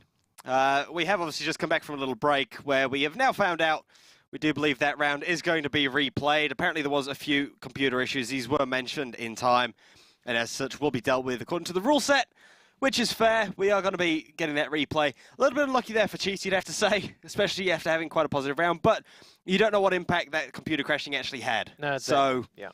It's hard to actually... Fair to everybody to replay the round. But this is the semi-final. The winner goes through to the final, which is tomorrow. The grand final against Tainted Minds. So this match is of epic proportions. Oh, yeah. The result. Absolutely epic. And it is still only 2-1. It's 2-1. We're in the third map. It's 1-1 in terms of maps, as you know. I'm very much looking forward to seeing how this one is going to play out. Obviously, Chiefs, we thought they were starting to gain a bit of momentum. We think, well, it's maybe, been back and or forth. starting to move It's really forward. been back and forth. Well, we saw another great performance from Legacy on the pistol round. Well, we know how good they are. What, 4 from 5? 4 from 5 so far. And going into the second half, they want to rack up a lot of rounds on the board and see how they perform when they get onto that T side. But these guys, I mean, this definitely, it frustrates you. It frustrates the players. It can hurt the momentum. Your chemistry together, it draws on you. It takes a lot of mental stamina to be able to get through this experience. Well, I suppose the question is, you know, Mirage at the moment is probably more T-sided in the Australian region, I'd have to say. For the simple fact that I just think the general aggression that a lot of our players have seems to pay off more frequently. It's going to be a little bit awkward, I think, given that, you know, it's generally a CT-sided map all around the world, right? Yeah. So it's where I suppose the Australians come into a world of their own on Mirage, just playing hard. Yeah. Well, a little update. They've replayed the round, and they're not going to replay the round. No. So they went back over the footage. They're not replaying the round. So it's going to be 2-2. 2-2. Okay, sweet. So the Chiefs are picking up momentum. Yeah, there we go. That works for me. I suppose that's probably one way we can put it. Yeah. Either way, so yeah, it will be 2-2. Yeah. Chiefs will have that advantage. They've got that little bit extra. They should have a little bit of money. I think this side with 3 players. Yeah. I think Legacy kept an AWP alive, however, so I'll be keen to see if Blitz comes back through on that. I think this aggressive play that we've seen so far from Legacy early on in the game, I think they should keep doing that. I think they should have Blitz leading the way with that, because when we saw Train come off in their favor, they got a lot of those early kills in the match. I think if you can get Blitz in that position where he can get in there, get that early kill, fall back onto site, that's where their defense is so much stronger. They can control the rotation, stack sites, because Lonsdale's a very good reader of the game. He understands the rotations. It's getting that early kill that's going to really help Legacy at this stage. But here we are. We're going to be going back into the game any moment now. So we're so sorry for all the viewers at home. We're going to be getting into this game, and it's going to be the semi-final, 2 rounds each, 7 seconds back into the game. AWP on LaCour at this stage. Surely he's going to be dropping that on Blitz. Nah, no armor behind it. He's going for the aggressive play. It looks like it could be an aggressive mid-peak. I mean, at this point, you wouldn't really expect him to drop over the Blitz, given that he's just going to be left with a USP, and when he's got the armor behind it, he may as well try and get more than one shot off. Tux picks up Stat and Soju as they get aggressive towards A ramp. LaCour is able to pick up Flicks. Nice work on the AWP, but that does leave the AK dropped again. Oh, Tux. Misses the flash, a little bit unlucky there. But Chiefs, they've got to rotate out early, head over towards the B site after making all that noise, all that presence. Tector is going to be pushing out himself. Lonsdale with the USB through the edge of the smoke. No, Texas got no idea where that was shot from. Beautiful, almost set up as a one-way, but they still expect him to push out onto this site. He's dropped LaCour, beautiful shot to take out the AWP. Lonsdale in market, Texter takes Blitz. Moe's going to fall, but Lonsdale, 1v3, he has to be aware of this push through jungle. Taps away at Texter, but the bomb has been planted. I love that round from Chess. I mean, that's just high IQ plays. I love how they fake the A site completely. They pick up 2 early frags. The CTs are behind the smoke, so they can't actually see the aggressive T-side players pushing onto the bomb site. They push Texter on it. They do a clean rotate, committed towards the B side. They get a free plant on site. It was beautiful. I love how they just make these switches. Moe, he does this on Mirage, and we've seen it work for them in the past, especially against Breakaway. We saw a spectacular performance from them on the T side, especially on their B executes on the T side. So that's to come. We've still got a lot to come from these boys. Chiefs are looking good. Well, Infrequent, he pulls out the AWP. We only have the M4s on the side of Legacy. Very keen to see how this goes. Blitz popping off a few shots. Smoke's going to go down into mid as well, just to cover off Stat so he can peek up from Connector. He drops down, snap. Flash comes through, he drops Moe, Blitz takes out Texter. And we're down to the 3v5 already. My goodness, that was beautiful work. Not a single point of damage taken on the Legacy side either. That is absolutely stunning work. Flix will take Soju down, but does quite a lot of damage, down to 10 points of health. That headshot from Stat was incredible. And Blitz just came in there like, I got you, bro. Come back with me. Covered him completely. That was great teamwork. But we see them in a 4v3 at this stage. The AWP on Infrequent. If he can pick up a kill, that's going to be a 3v3. It's going to allow them to get onto a bomb site, surely. Tux with the entry. Beautiful frag on Lonsdale. He knows what's up here on B's site. Yeah, absolutely beautiful. He's opened this up. The bomb is still in Palace, however. He picks up another frag. Stat, he can't get the Molotov out. And this could actually draw the players off. It does have it down to that 3v3. Stat will be able to drop Tux, but not before Blitz has fallen out onto a bomb plant. Looking to come through. Infrequent drops Lacor. Oh, he saw it. He spots him. He moves around. Stat doesn't choose to spam the boxel. He spots Flix's head. And oh my lord, that flash coming over. He absolutely eats it. Flix is gonna drop. Oh. Infrequent sitting back in Palace. The bomb not entirely planted for him, but still sort of just on the nice side of CT. He's not anticipating this play at all, and Infrequent has completely outplayed him. Beautiful frag. That is a great shot, a great play. He's got a smile on his face. He's happy to be here right now. He thinks he's running away with a win. Mate, I think even the control room went crazy then. Like, all I could hear in my ears was, "Hey!" I'm like, oh, geez, boy, that is absolutely stunning.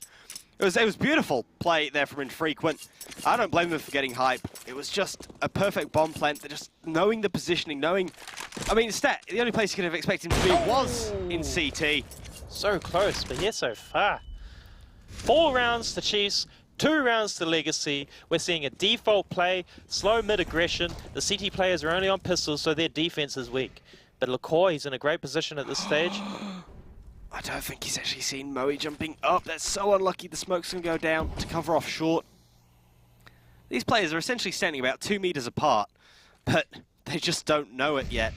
Texter, that nade's going to destroy Stat. Moe jumps in, but he's going to fall. Soju's taking out Flix. And now the CTs, they have a chance back into this round. Soju's got his hands on the rifle, but he's going to get Molotov'd out. He's forced back. Texter has taken out Bliss, but he falls at the hands of Lacor. Tux gets another one, 2v2. Infrequent has the AWP. He's very much ready for this peak, but it does mean that he can't cover off his teammate. He is not ready for Lonsdale, though. On the flank, Lonsdale will pop him. Tux rotating out. Oh, you can see on his face that Infrequent is not happy about losing that one. But this is a quick play from Tux. He is not hesitated at all. He's just charging towards B. He's going to get the plant, and he's going to be in a 1v2 position. He is just going to reset up to win this round.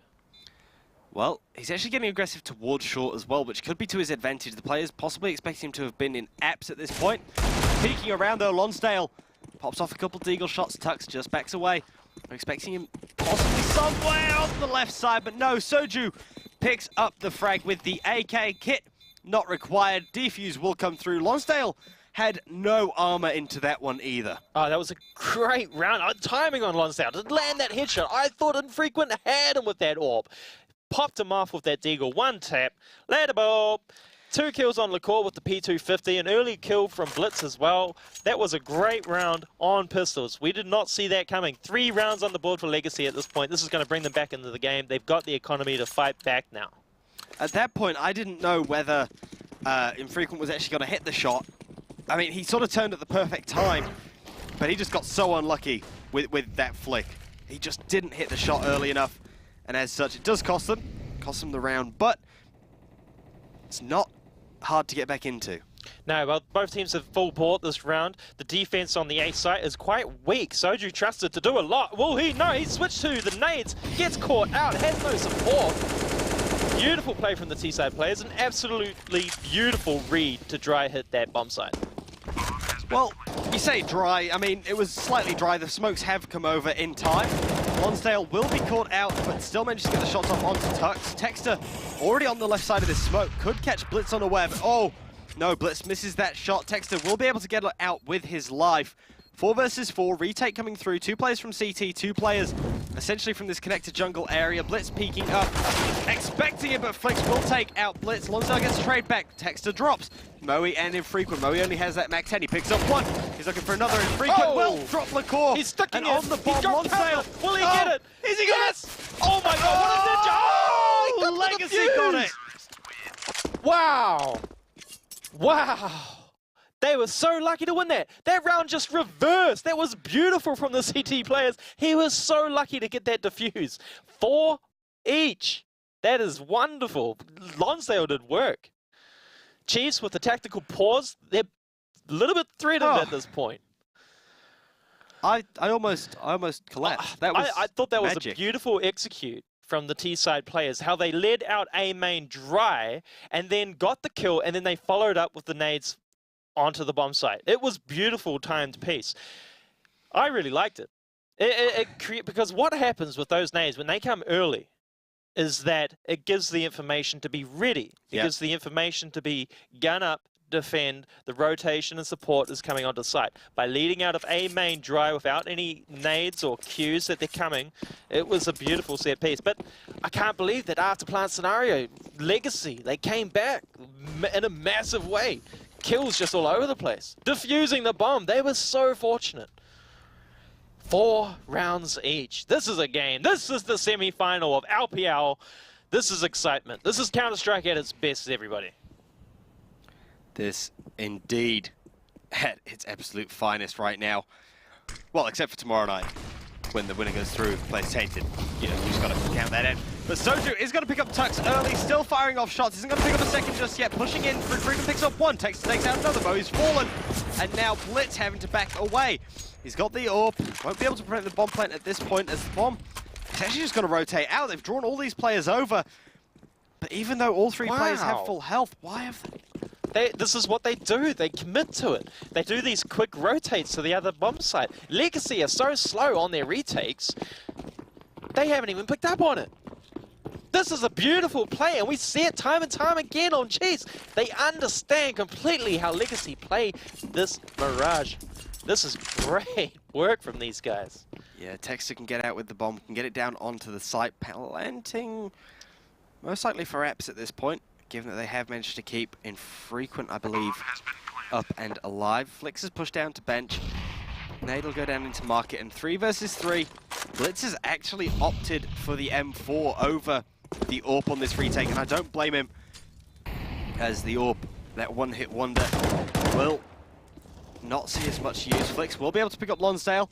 Peeks around, spots out Lacour, drops him as well. Blitz picks up 1, but Flix absolutely cleans up 3 kills for the round. What that a was beautiful. machine. And that is just brains coming out of the T-side players. That was a great call. They totally countered the CT players. If they had committed to the bomb plant on the A site, they would have been a man down trying to plant that bomb. They would have been in a really bad situation in the after plant scenario. They were vulnerable. They understood that. They picked up, they backed off, they went to the B bomb site, and they won it easily. That was stunning. That was high IQ stuff. I wish I had an IQ at this point. I'd be pretty pleased with that. But Tux has taken out Blitz. Stat instantly frags it back. Moe will take Stat down. They just want to get their hands on one of these weapons at this point, given that this eco is not going absolutely amazingly yet. No, but we've seen a lot from Legacy so far with these pistols. They've been quite a capable team. Soju, if he does work with that A main, no, he gets caught out. This is a clean round for Chiefs at this point. But this game has very much been back and forth. 5-4, it looks like they're setting themselves up nicely to be able to get 6 rounds on the board. Well, unless Lonsdale pulls something out of absolutely nowhere. Oh, he's got the Deagle animation. Oh, yeah! You always want someone to hit a beautiful shot as soon as that... Cowboy! Who does he think he is? Clint Eastwood? I don't think he thinks he's Clint Eastwood. He's Lonsdale. Be... He's trying to get the animation again. He just wants to walk out and hit a shot with this, doesn't he? I mean, everyone does. You see it and you're just like, you know what? As soon as this finishes, I need to hit this shot. Either way, one dream, one bullet. Oh! One bullet doesn't do anything. One bullet, however, will take out Texter. He'll be able to get away with his deagle. Try and get his hands on a weapon if he can. But that doesn't matter. It's still going to be a 6-4 lead to Chiefs. On this T side. Yes, good so far. I think this is the way Mirage does play out. We were talking about Australian New Zealand teams actually being quite aggressive and winning a lot of rounds on the T side. This day, I mean, but Mirage, I mean, you know, it's played so much. It's a very neutral map these days. Mostly because everybody understands the tactics. It's an aggressive play out mid with pistols. Flix cleans it up easily. Yeah, these CT players, they tried to get aggressive into mid. Lonsdale and LaCour will both fall for the troubles. Chiefs gone ahead straight through apartments, expecting those players to be stacked on A. And that is quite the read. It's good play from them. This is something that's different. This is their Mirage game. This isn't Nuke or Train. The way that they play this, it's with these quick and quirky sort of rotations as a team, as a unit, working together to get these bomb sites. I really like it. It's quite unique to the way that they play. If you go back and review their demos, they do this on a regular basis. And Legacy, I think they're an opponent that actually enables you to be able to do it. Yeah, it's hard. I mean, it's a CT side. They're going to be down 7-4 at this point. Stet's going to be looking for some exits. But it is awkward. I mean, you know, they say it's the Chiefs' Mirage plan. It's their T-side Mirage plan. As I said before, Mo's got his strat book. He's got it for every map, every little thing that he could possibly want his team doing. And I don't think they could ask for a better position to be in right now against a team like Legacy. Unlucky for Soju as well. You're right. They do have a lot of strats and different tactics, and they're offering a lot of mid-round calls, mid-round plays so far. We haven't even seen what they've brought to other games throughout this series. We're into another tactical pause for Legacy. It's a little bit back and forth. It is very much a tactical affair. Figuring out your opponents, trying to figure out how to bring yourself back into the game. What are they taking advantage of? How can you stop that? How can you gain control of this map and start bringing back rounds on your side? Yeah. I mean, you can always try and counter-strat things. It's sort of one of those ways you see what you're doing wrong, you see what you're doing right. The biggest problem is when you know what you're doing wrong or right, but then the opposition team changes up how they play it. And it's when things are going right for that T side, and even when they're going right when they change, that's what puts you off your game. Yeah. These executes that we're actually seeing from Chiefs, we haven't seen previously in this league so far. This is a great mid control here with a mid smoke, and they're getting fast control here with top connector smoke as well. LaCour, he's going to have to do some damage to stop this. Will he get the information or make the right play? I'm not too sure, but he's still got nades in his hand and gets taken out by Texter cleanly. He is not happy with how that played out, as Texter will drop stat as well. Not in a very good position for Legacy at the moment. 3 versus 5. Turk's looking to push out onto this B site. Lonsdale getting stuck in. Will be able to drop Turks. Nice work from him, but infrequent peeking around annihilates him. The bomb still has to cross. Sorry, the bomb is now down on site. Blitz will be pushing out, trying to catch infrequent out, but Flix will annihilate him. Soju left 1v3. This man has to clutch this to try and keep his team in this half. Try and bring back at least one more round. 2 more rounds would be beautiful, maybe even a 9-6 half, but right now, Chiefs, they're going to take the 8th round, guarantees them this half win. I think you have to be concerned. We've seen Texter come into this game. He's starting to make kills. And you have to be concerned because he played Tainted Minds just last week and he dropped over 20 frags in a loss. In a massive loss. They were 14-2 rounds down and he was top frag in the match.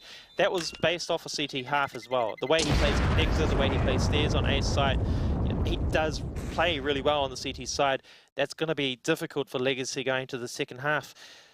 Yeah, I'm concerned for Legacy at the moment. It looks like our favourites, Chiefs, are set to win this match so far. But a long way to go. There's our man, Texter himself. who's doing damage, he's putting in work right now. Well, you know what they say. It's a long way to the shop if you want a sausage roll. Wait, no, that's God, I'm getting my songs mixed up. Yeah, long way to the top if you want to rock and roll. So it's still, they're close to the top. They're trying to hit that pinnacle at the moment. But right now, it's going to be a fast B play. Try and catch these slightly weak weapons out. Lonsdale is sitting on site. McCall's going to fall. He will pick up one. Tux picks up a second frag immediately. Both players down. Sergio with that saved M4. Tux picking up a third. My goodness, this man is going ham. Popping off a few more shots. He picks up Soju. And this could be it. They know where Blitz is. He's looking for it. Tux will get us some free food. Get in. Wow. That's my boy. Thank you, Tux. We are going to get ourselves some free fries and drink. Woohoo! Tux, our man, our savior, finally unlocking for the fans. He did it for everybody at home. Tomorrow is going to be a good day. Get your free chips and fries. And you know what? Show up on Queen Street and you get a free cheeseburger as well. Get their signatures, get to meet the guys. Thank him for Thank what them he's for just your given free us. food, exactly. That's all you need to do. Thank them for the free food. Either way, Blitz is going to drop Texter early. Knows that other player is up there. Drops Moe as well. No, that's actually Stat comes through with that frag. Infrequent on the AWP at top mid. He's waiting for Blitz to peek somewhere else. He's going to drop into unders. Tux peeks out and gets annihilated. And my goodness, what a turnaround from Legacy in this round. 3 frags early and fast, not even 40 seconds in. And we're left in a 2v5 for Flix and Infrequent. Yeah, Blitz and Stat had great chemistry working that mid-control just then. Blitz making his shots, you know, when you play aggressive with that AWP, you have to make those shots. And that was such a sharp shot onto Catwalk from lower mid. It's a beautiful play. Oh, Blitz hits the shot on Infrequent. My goodness, I thought Infrequent had that covered from the core from Firebox. Beautiful work for him as we now come through into the 15th. A 9-5 half. Yeah, great lead. To go. Yeah, great lead for Chiefs. But Legacy, they've got a few rounds on the board. They'll be looking forward to going into the second half, but a round will show them the way. Here we see the man, their savior, Blitz.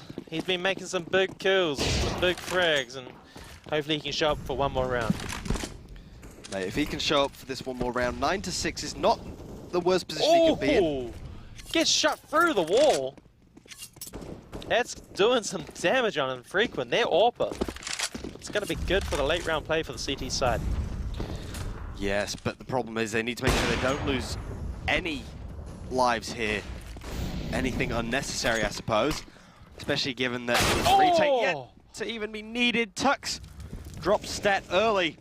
Texter's taken out Blitz, and these are the unnecessary losses that I was saying. Look at that. They got the window boost. He's got control of C4. They've got connector with Tux. Texter doing work. 3 kills on the board. He is a machine right now. The isolated player, Lonsdale, on the B side, asked to do so much. 1v4 in a terrible position on a retake. What a great half from Chiefs so far. Absolutely. We're down to that 4v1. Lonsdale about to peek out. Lovely work from Infrequent as he peeks out onto short. Oh, my goodness, what a half. 10-5. 10-5. I mean, T-half, mind you. Yeah, yeah. But, I mean, they're running on from that nuke performance. I mean, that was 16-4 last map. Legacy, they're getting done to. Like, they're getting... This is a performance from Chiefs so far. You do have to wonder. How are Legacy going to come back? Well, I mean, obviously they're going to win the pistol round, which they always do. They've won, how many, is it 5 so far? They're 4 from 5. Yep. And could go 5 from 6 at this point. Yeah. So 5 from 6 means that 5. they might be able to pick up, what, 7, up to 7 rounds, 7, maybe 8, depending on if Chiefs get that bomb plant. If they're unlucky, then Chiefs take this pistol round as well. We could be a lot closer to Chiefs taking this entire map. Yeah, I mean, they are the favourites to be able to win this series, but they had that's a fantastic half. They're leading the way. Well, I'm keen to see how this plays. Moe, he's just going to go and sit Ninja. And this is not named after the Fortnite player. No, I'd like to point out. Not at all. This is named from the fact that you're actually quite difficult to see in that position. And quite often people will hide there, throw smoke on the bomb, and all of a sudden get a few kills. And oh no, Moe, he hits 1, he hits 2.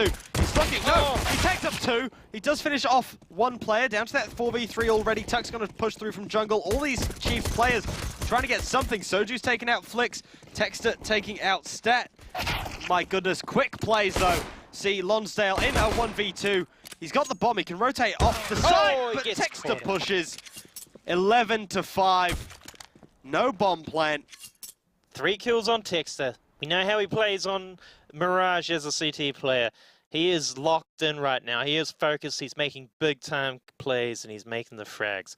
That's a big round for Chiefs. They're chasing this win. They're looking good going into the grand final tomorrow, but we've got a long way to go. This is the first round of the second half. Hey. They might not be going into the grand final tomorrow. Could be anybody in the grand final. For all we know, like, Order could just turn up out of nowhere. They're not even in the tournament to play the grand final. Could you imagine? A little bit far-fetched. A little bit. But you never know. Either way, we are going to see the push out onto the A side. Pretty dry. Flex picks up 1. Soju gets a trade back. Gets a Texter as well. 3v4 now. Infrequent on that scout. Just misses out on Lacour. Could be trying to pop him through the box, but doesn't hit anything. Soju is heavy tagged down towards CT. And you almost feel bad. Chiefs, they have to pull something out. It wouldn't be against the AU rules to get anti-ecoed either. Blitz peeks out, gets burnt alive by Moe. Now it's just the pistols trying to pick up these frags. Shots coming through from everywhere. There is a player up mid as well. Lacour's got to be looking for whatever he can get. Lonsdale drops in frequent. There is a player on the top, peeking around. Lonsdale there. Tux, he can just hop on the bomb. He's hopping on it. He's sticking it. He's got it. He's got the kit. Beautiful work. Wow. Picks it up. Chiefs 12 rounds. He peeks out and he drops Lonsdale as well. Oh, he takes Lacour. Oh, and finishes off Soju. That was beautiful work from Tux. Cleans them up. All the damage in the world. This man gets his free fries and a drink, and then he pulls that off. And look at the look on his face. Just like, yeah, no, whatever. That smirk on his face. He is just like, too easy. Too easy. Oh. He is on another level. He is on another level. This guy is Super Saiyan. I don't know what legacy you're in for after that. That is something else. Tux with the brain plays and the kills to boot. Big time player. My goodness. Okay, calm down. Breathe in, breathe out. Rush B. Players rushing up here. Moe 2 with the MP9, looking for a third. Oh, he touched Lacour as well. Stat and Blitz left. He can't finish Stat off. Stat will get away with full HP, but Tux now holding this angle. The man is absolutely on one at the moment. Stat will fall. Blitz will go down. Tux with another 2 kills. I've said this before. When Tux isn't IGLing, because quite often he used to IGL for a couple of these squads, now that they've got Moe in that IGL position, Tux can focus on fragging. And boy, he loves it. Well, I mean, what we've seen is, on the T side, we saw him get connector control, he gets the lurk. So he's still working as a leader, but he can be on the other side of the map to his team. And he's calling and making plays. It's that information that he gathers, how he calculates what the opposition are doing with the information that's given him. Moe uses that information. He is an incredibly valuable player, not just for the kills that he makes, but for how he positions himself and the information he gets. Chiefs right now are on fire, and this is the Chiefs that we know that wins grand finals. This is going to be exciting. They have left this A site wide open though, but Tux is going to drop Lonsdale, and he's still on the hunt. Texter in connector won't be able to do much. Stat will get away, but Moe flanking through CT picks him up. 14-5 now. Chiefs are on fire. We thought they might have 2-0'd the entire series. That was blown out of the water as soon as Train went in Legacy's favor. But at this point, it's 2, possibly to 1. Going in Chiefs' favor. 2 rounds to go. Chiefs need 2 more rounds to be able to wrap this series up. And I mean, with MP9 on Moe, on B apps, like that was freakish for him to be able to do that. That was against a full buy Legacy. That was huge. That's individual plays. Players stepping up. These guys, they're determined. And they do show up for finals. Yeah. And they never give in. Either way, this is the semi-final. I mean, I may as well mention this now. The grand final is tomorrow, 8 PM New Zealand time, 6 PM Australian Eastern. Right here, yet again, the winner of this final map will be playing against Tainted Minds, a team who made it straight through to the grand final after finishing at the top of the table. Stat will be able to pick up flicks. Nice work there on this early round start. The tactical pause essentially paying off early in this round, but Moe, he's up behind them. Wow. He's gonna drop Lacour. Lonsdale could peek out into him. He'll drop Lonsdale as well, and my goodness, this man is off on one. Texter will take Stat down. And peeking through. Oh, and Frequent tries to hit that shot. Can't hit Blitz, but Moe has to do something. Texter will fall. Flash goes up. 2 versus 2. Soju and Blitz. They can actually boost up onto stairs, and this could catch Moe out. But, oh my lord, will be dropping on through. The brain plays. This is making my head funny. Well, they've re-added CT Spawn, they've got controller of Connectus. Soju on low HP, managing to pick up the frag on Tux. Not often you catch Tux out.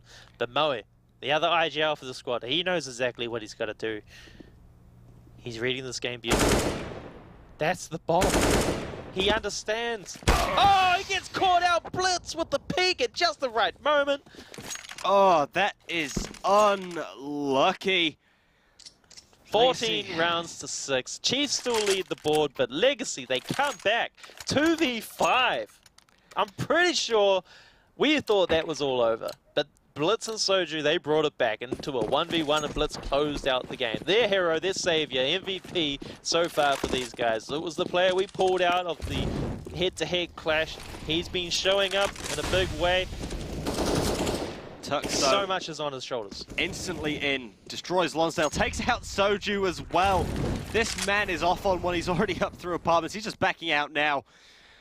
It's not very often you see a man with over 100 ADR in any game, but this man is absolutely popping off. And the core coming up here, the information is played. Texter cleans him up. Stat asks to do a 1v5, picks up the first frag, 23 HP, loses the second duel against Texter. Texter cleaning it up. This is looking good for Chiefs. On 15 rounds, this could be the semi-final all wrapped up. They're going to want to go into this next round positive. They want to win this game and go into the grand final tomorrow against Tainted Minds. They've unlocked our specials with the ace. We've got fries, we've got drinks, and all of you people can get down to Carl's Jr. tomorrow to collect that. And if you go down to Queen Street, we got cheeseburgers. I don't know if it's cheeseburgers. I know it's some sort of combo. I don't know if it's just cheeseburgers. I think it might be a little bit more. Wear your esports shirt. Yes, wear your esports shirts. 15-6. Something of the sort. Going hard though, Texter with 1-2. Can't pick up the third. Infrequent will drop Stat. But this should be all she wrote. Bliss will survive for a second, and he will fall. That will do it. Chiefs Esports Club are through to the grand final against Tainted Minds tomorrow night. And just match is finished in Sandwich as well. Sandwich, yeah, what better place, eh? What better place to wrap up the match than in position Sandwich. That was beautiful. They showed up. They're the champions. They did a fantastic job. An absolutely stunning 16-6 win. No. I don't think they could really ask for much more. 16-4, 16-6, the two maps that they win. Extremely close for that 16-11 on train in the first map. Yeah. Chiefs, I never really doubted them. But overall, I don't think there's much you can say about that. That was a beautiful performance. It was a beautiful performance. And Legacy put up a great fight.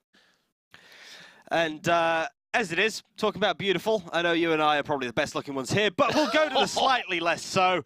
We'll leave this back with Dallas and Blackout. Thank you very much for that, Nutters, and that's obviously a huge lie. That's the biggest lie Nutters has told in his entire life.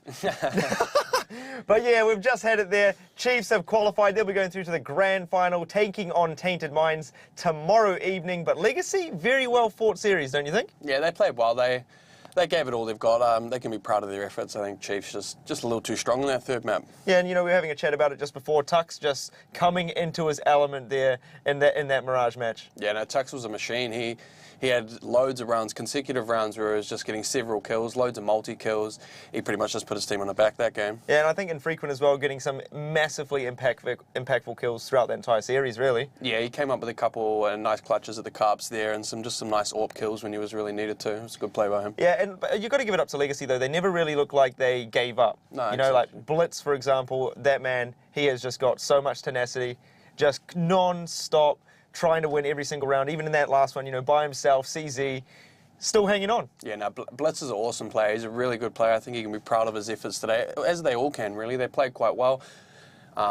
Lonzy had an awesome third map as well. I think he was coming out with some really vital kills. I think they probably had it at 4-all there at one point, and they probably should have got a few more rounds. I think on that CT side it was 4-all, and then it was 9-4. So I think that was probably the period of the game where it really went away from them. It feels like there were moments there where, you know, Legacy, they were building that momentum back, and it was just one individual play, one single round where, you know, you give Chiefs an inch and they just take the rest of the game, it seems. Yeah, same thing happened on Nuke, same thing happened there on Mirage, and that, I think, is what Legacy need to look to for the next season. Yeah, they were exactly right. They were tight, but then it was just had those moments where it really changed and went in favour of Chiefs, and they capitalised on that and really took full control. Well, enough of us trying to read into everything. We do have Nutters standing by with the players for some interviews. Nutters, what have the boys got to say?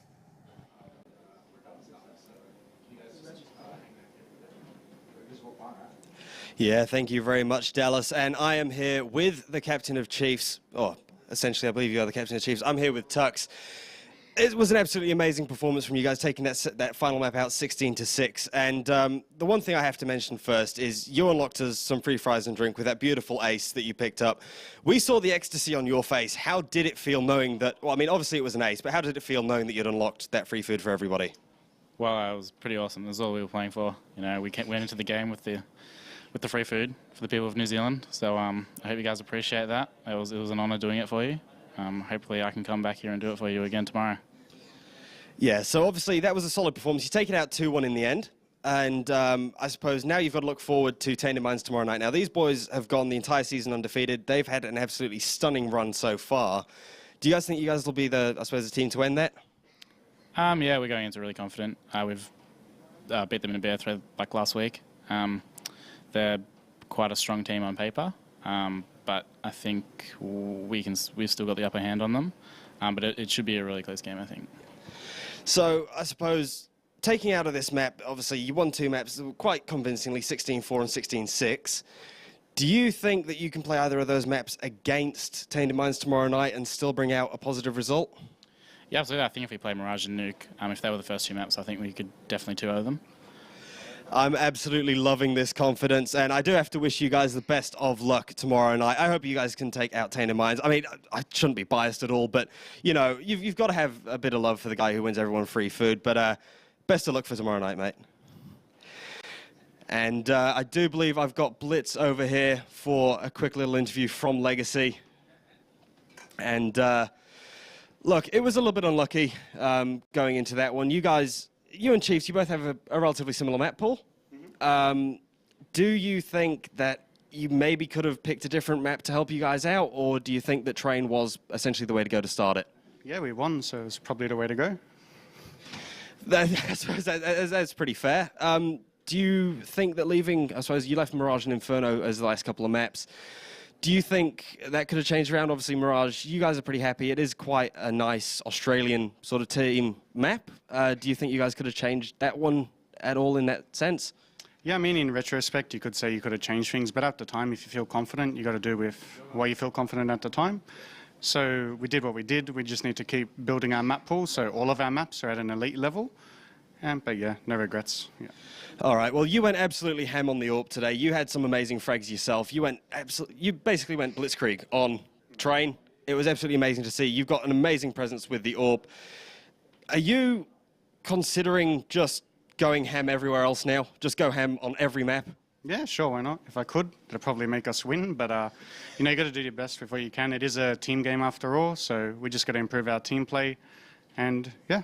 That's about it.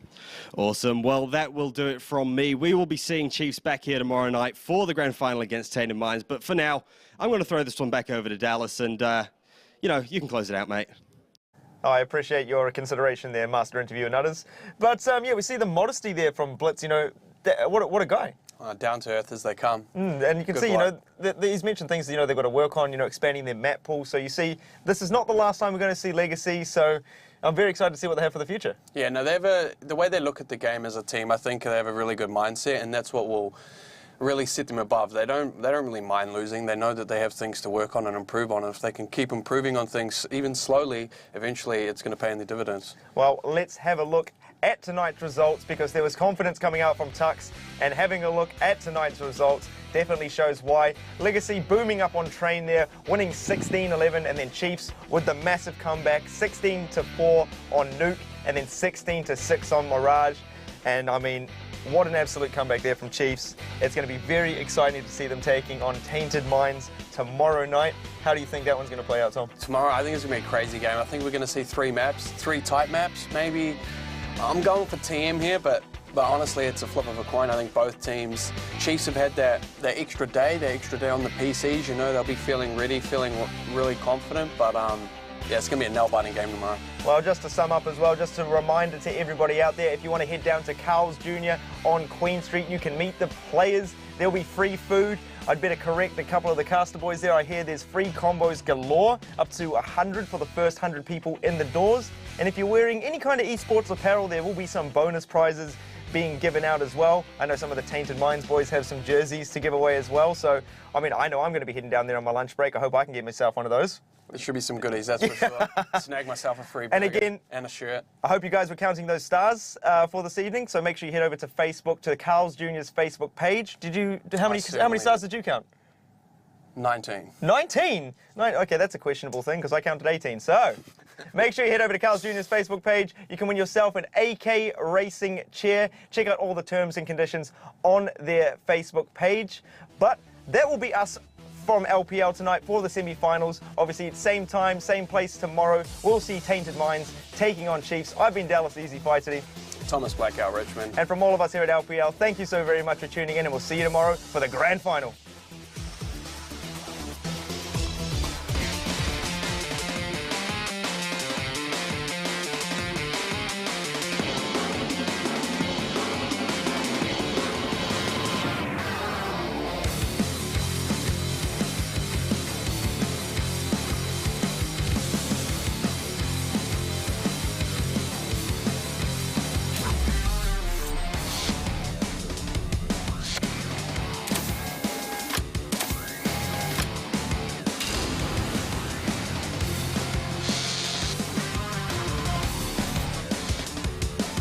The ANZ CSGO Invitational is presented by Carl's Jr., home of great American burgers.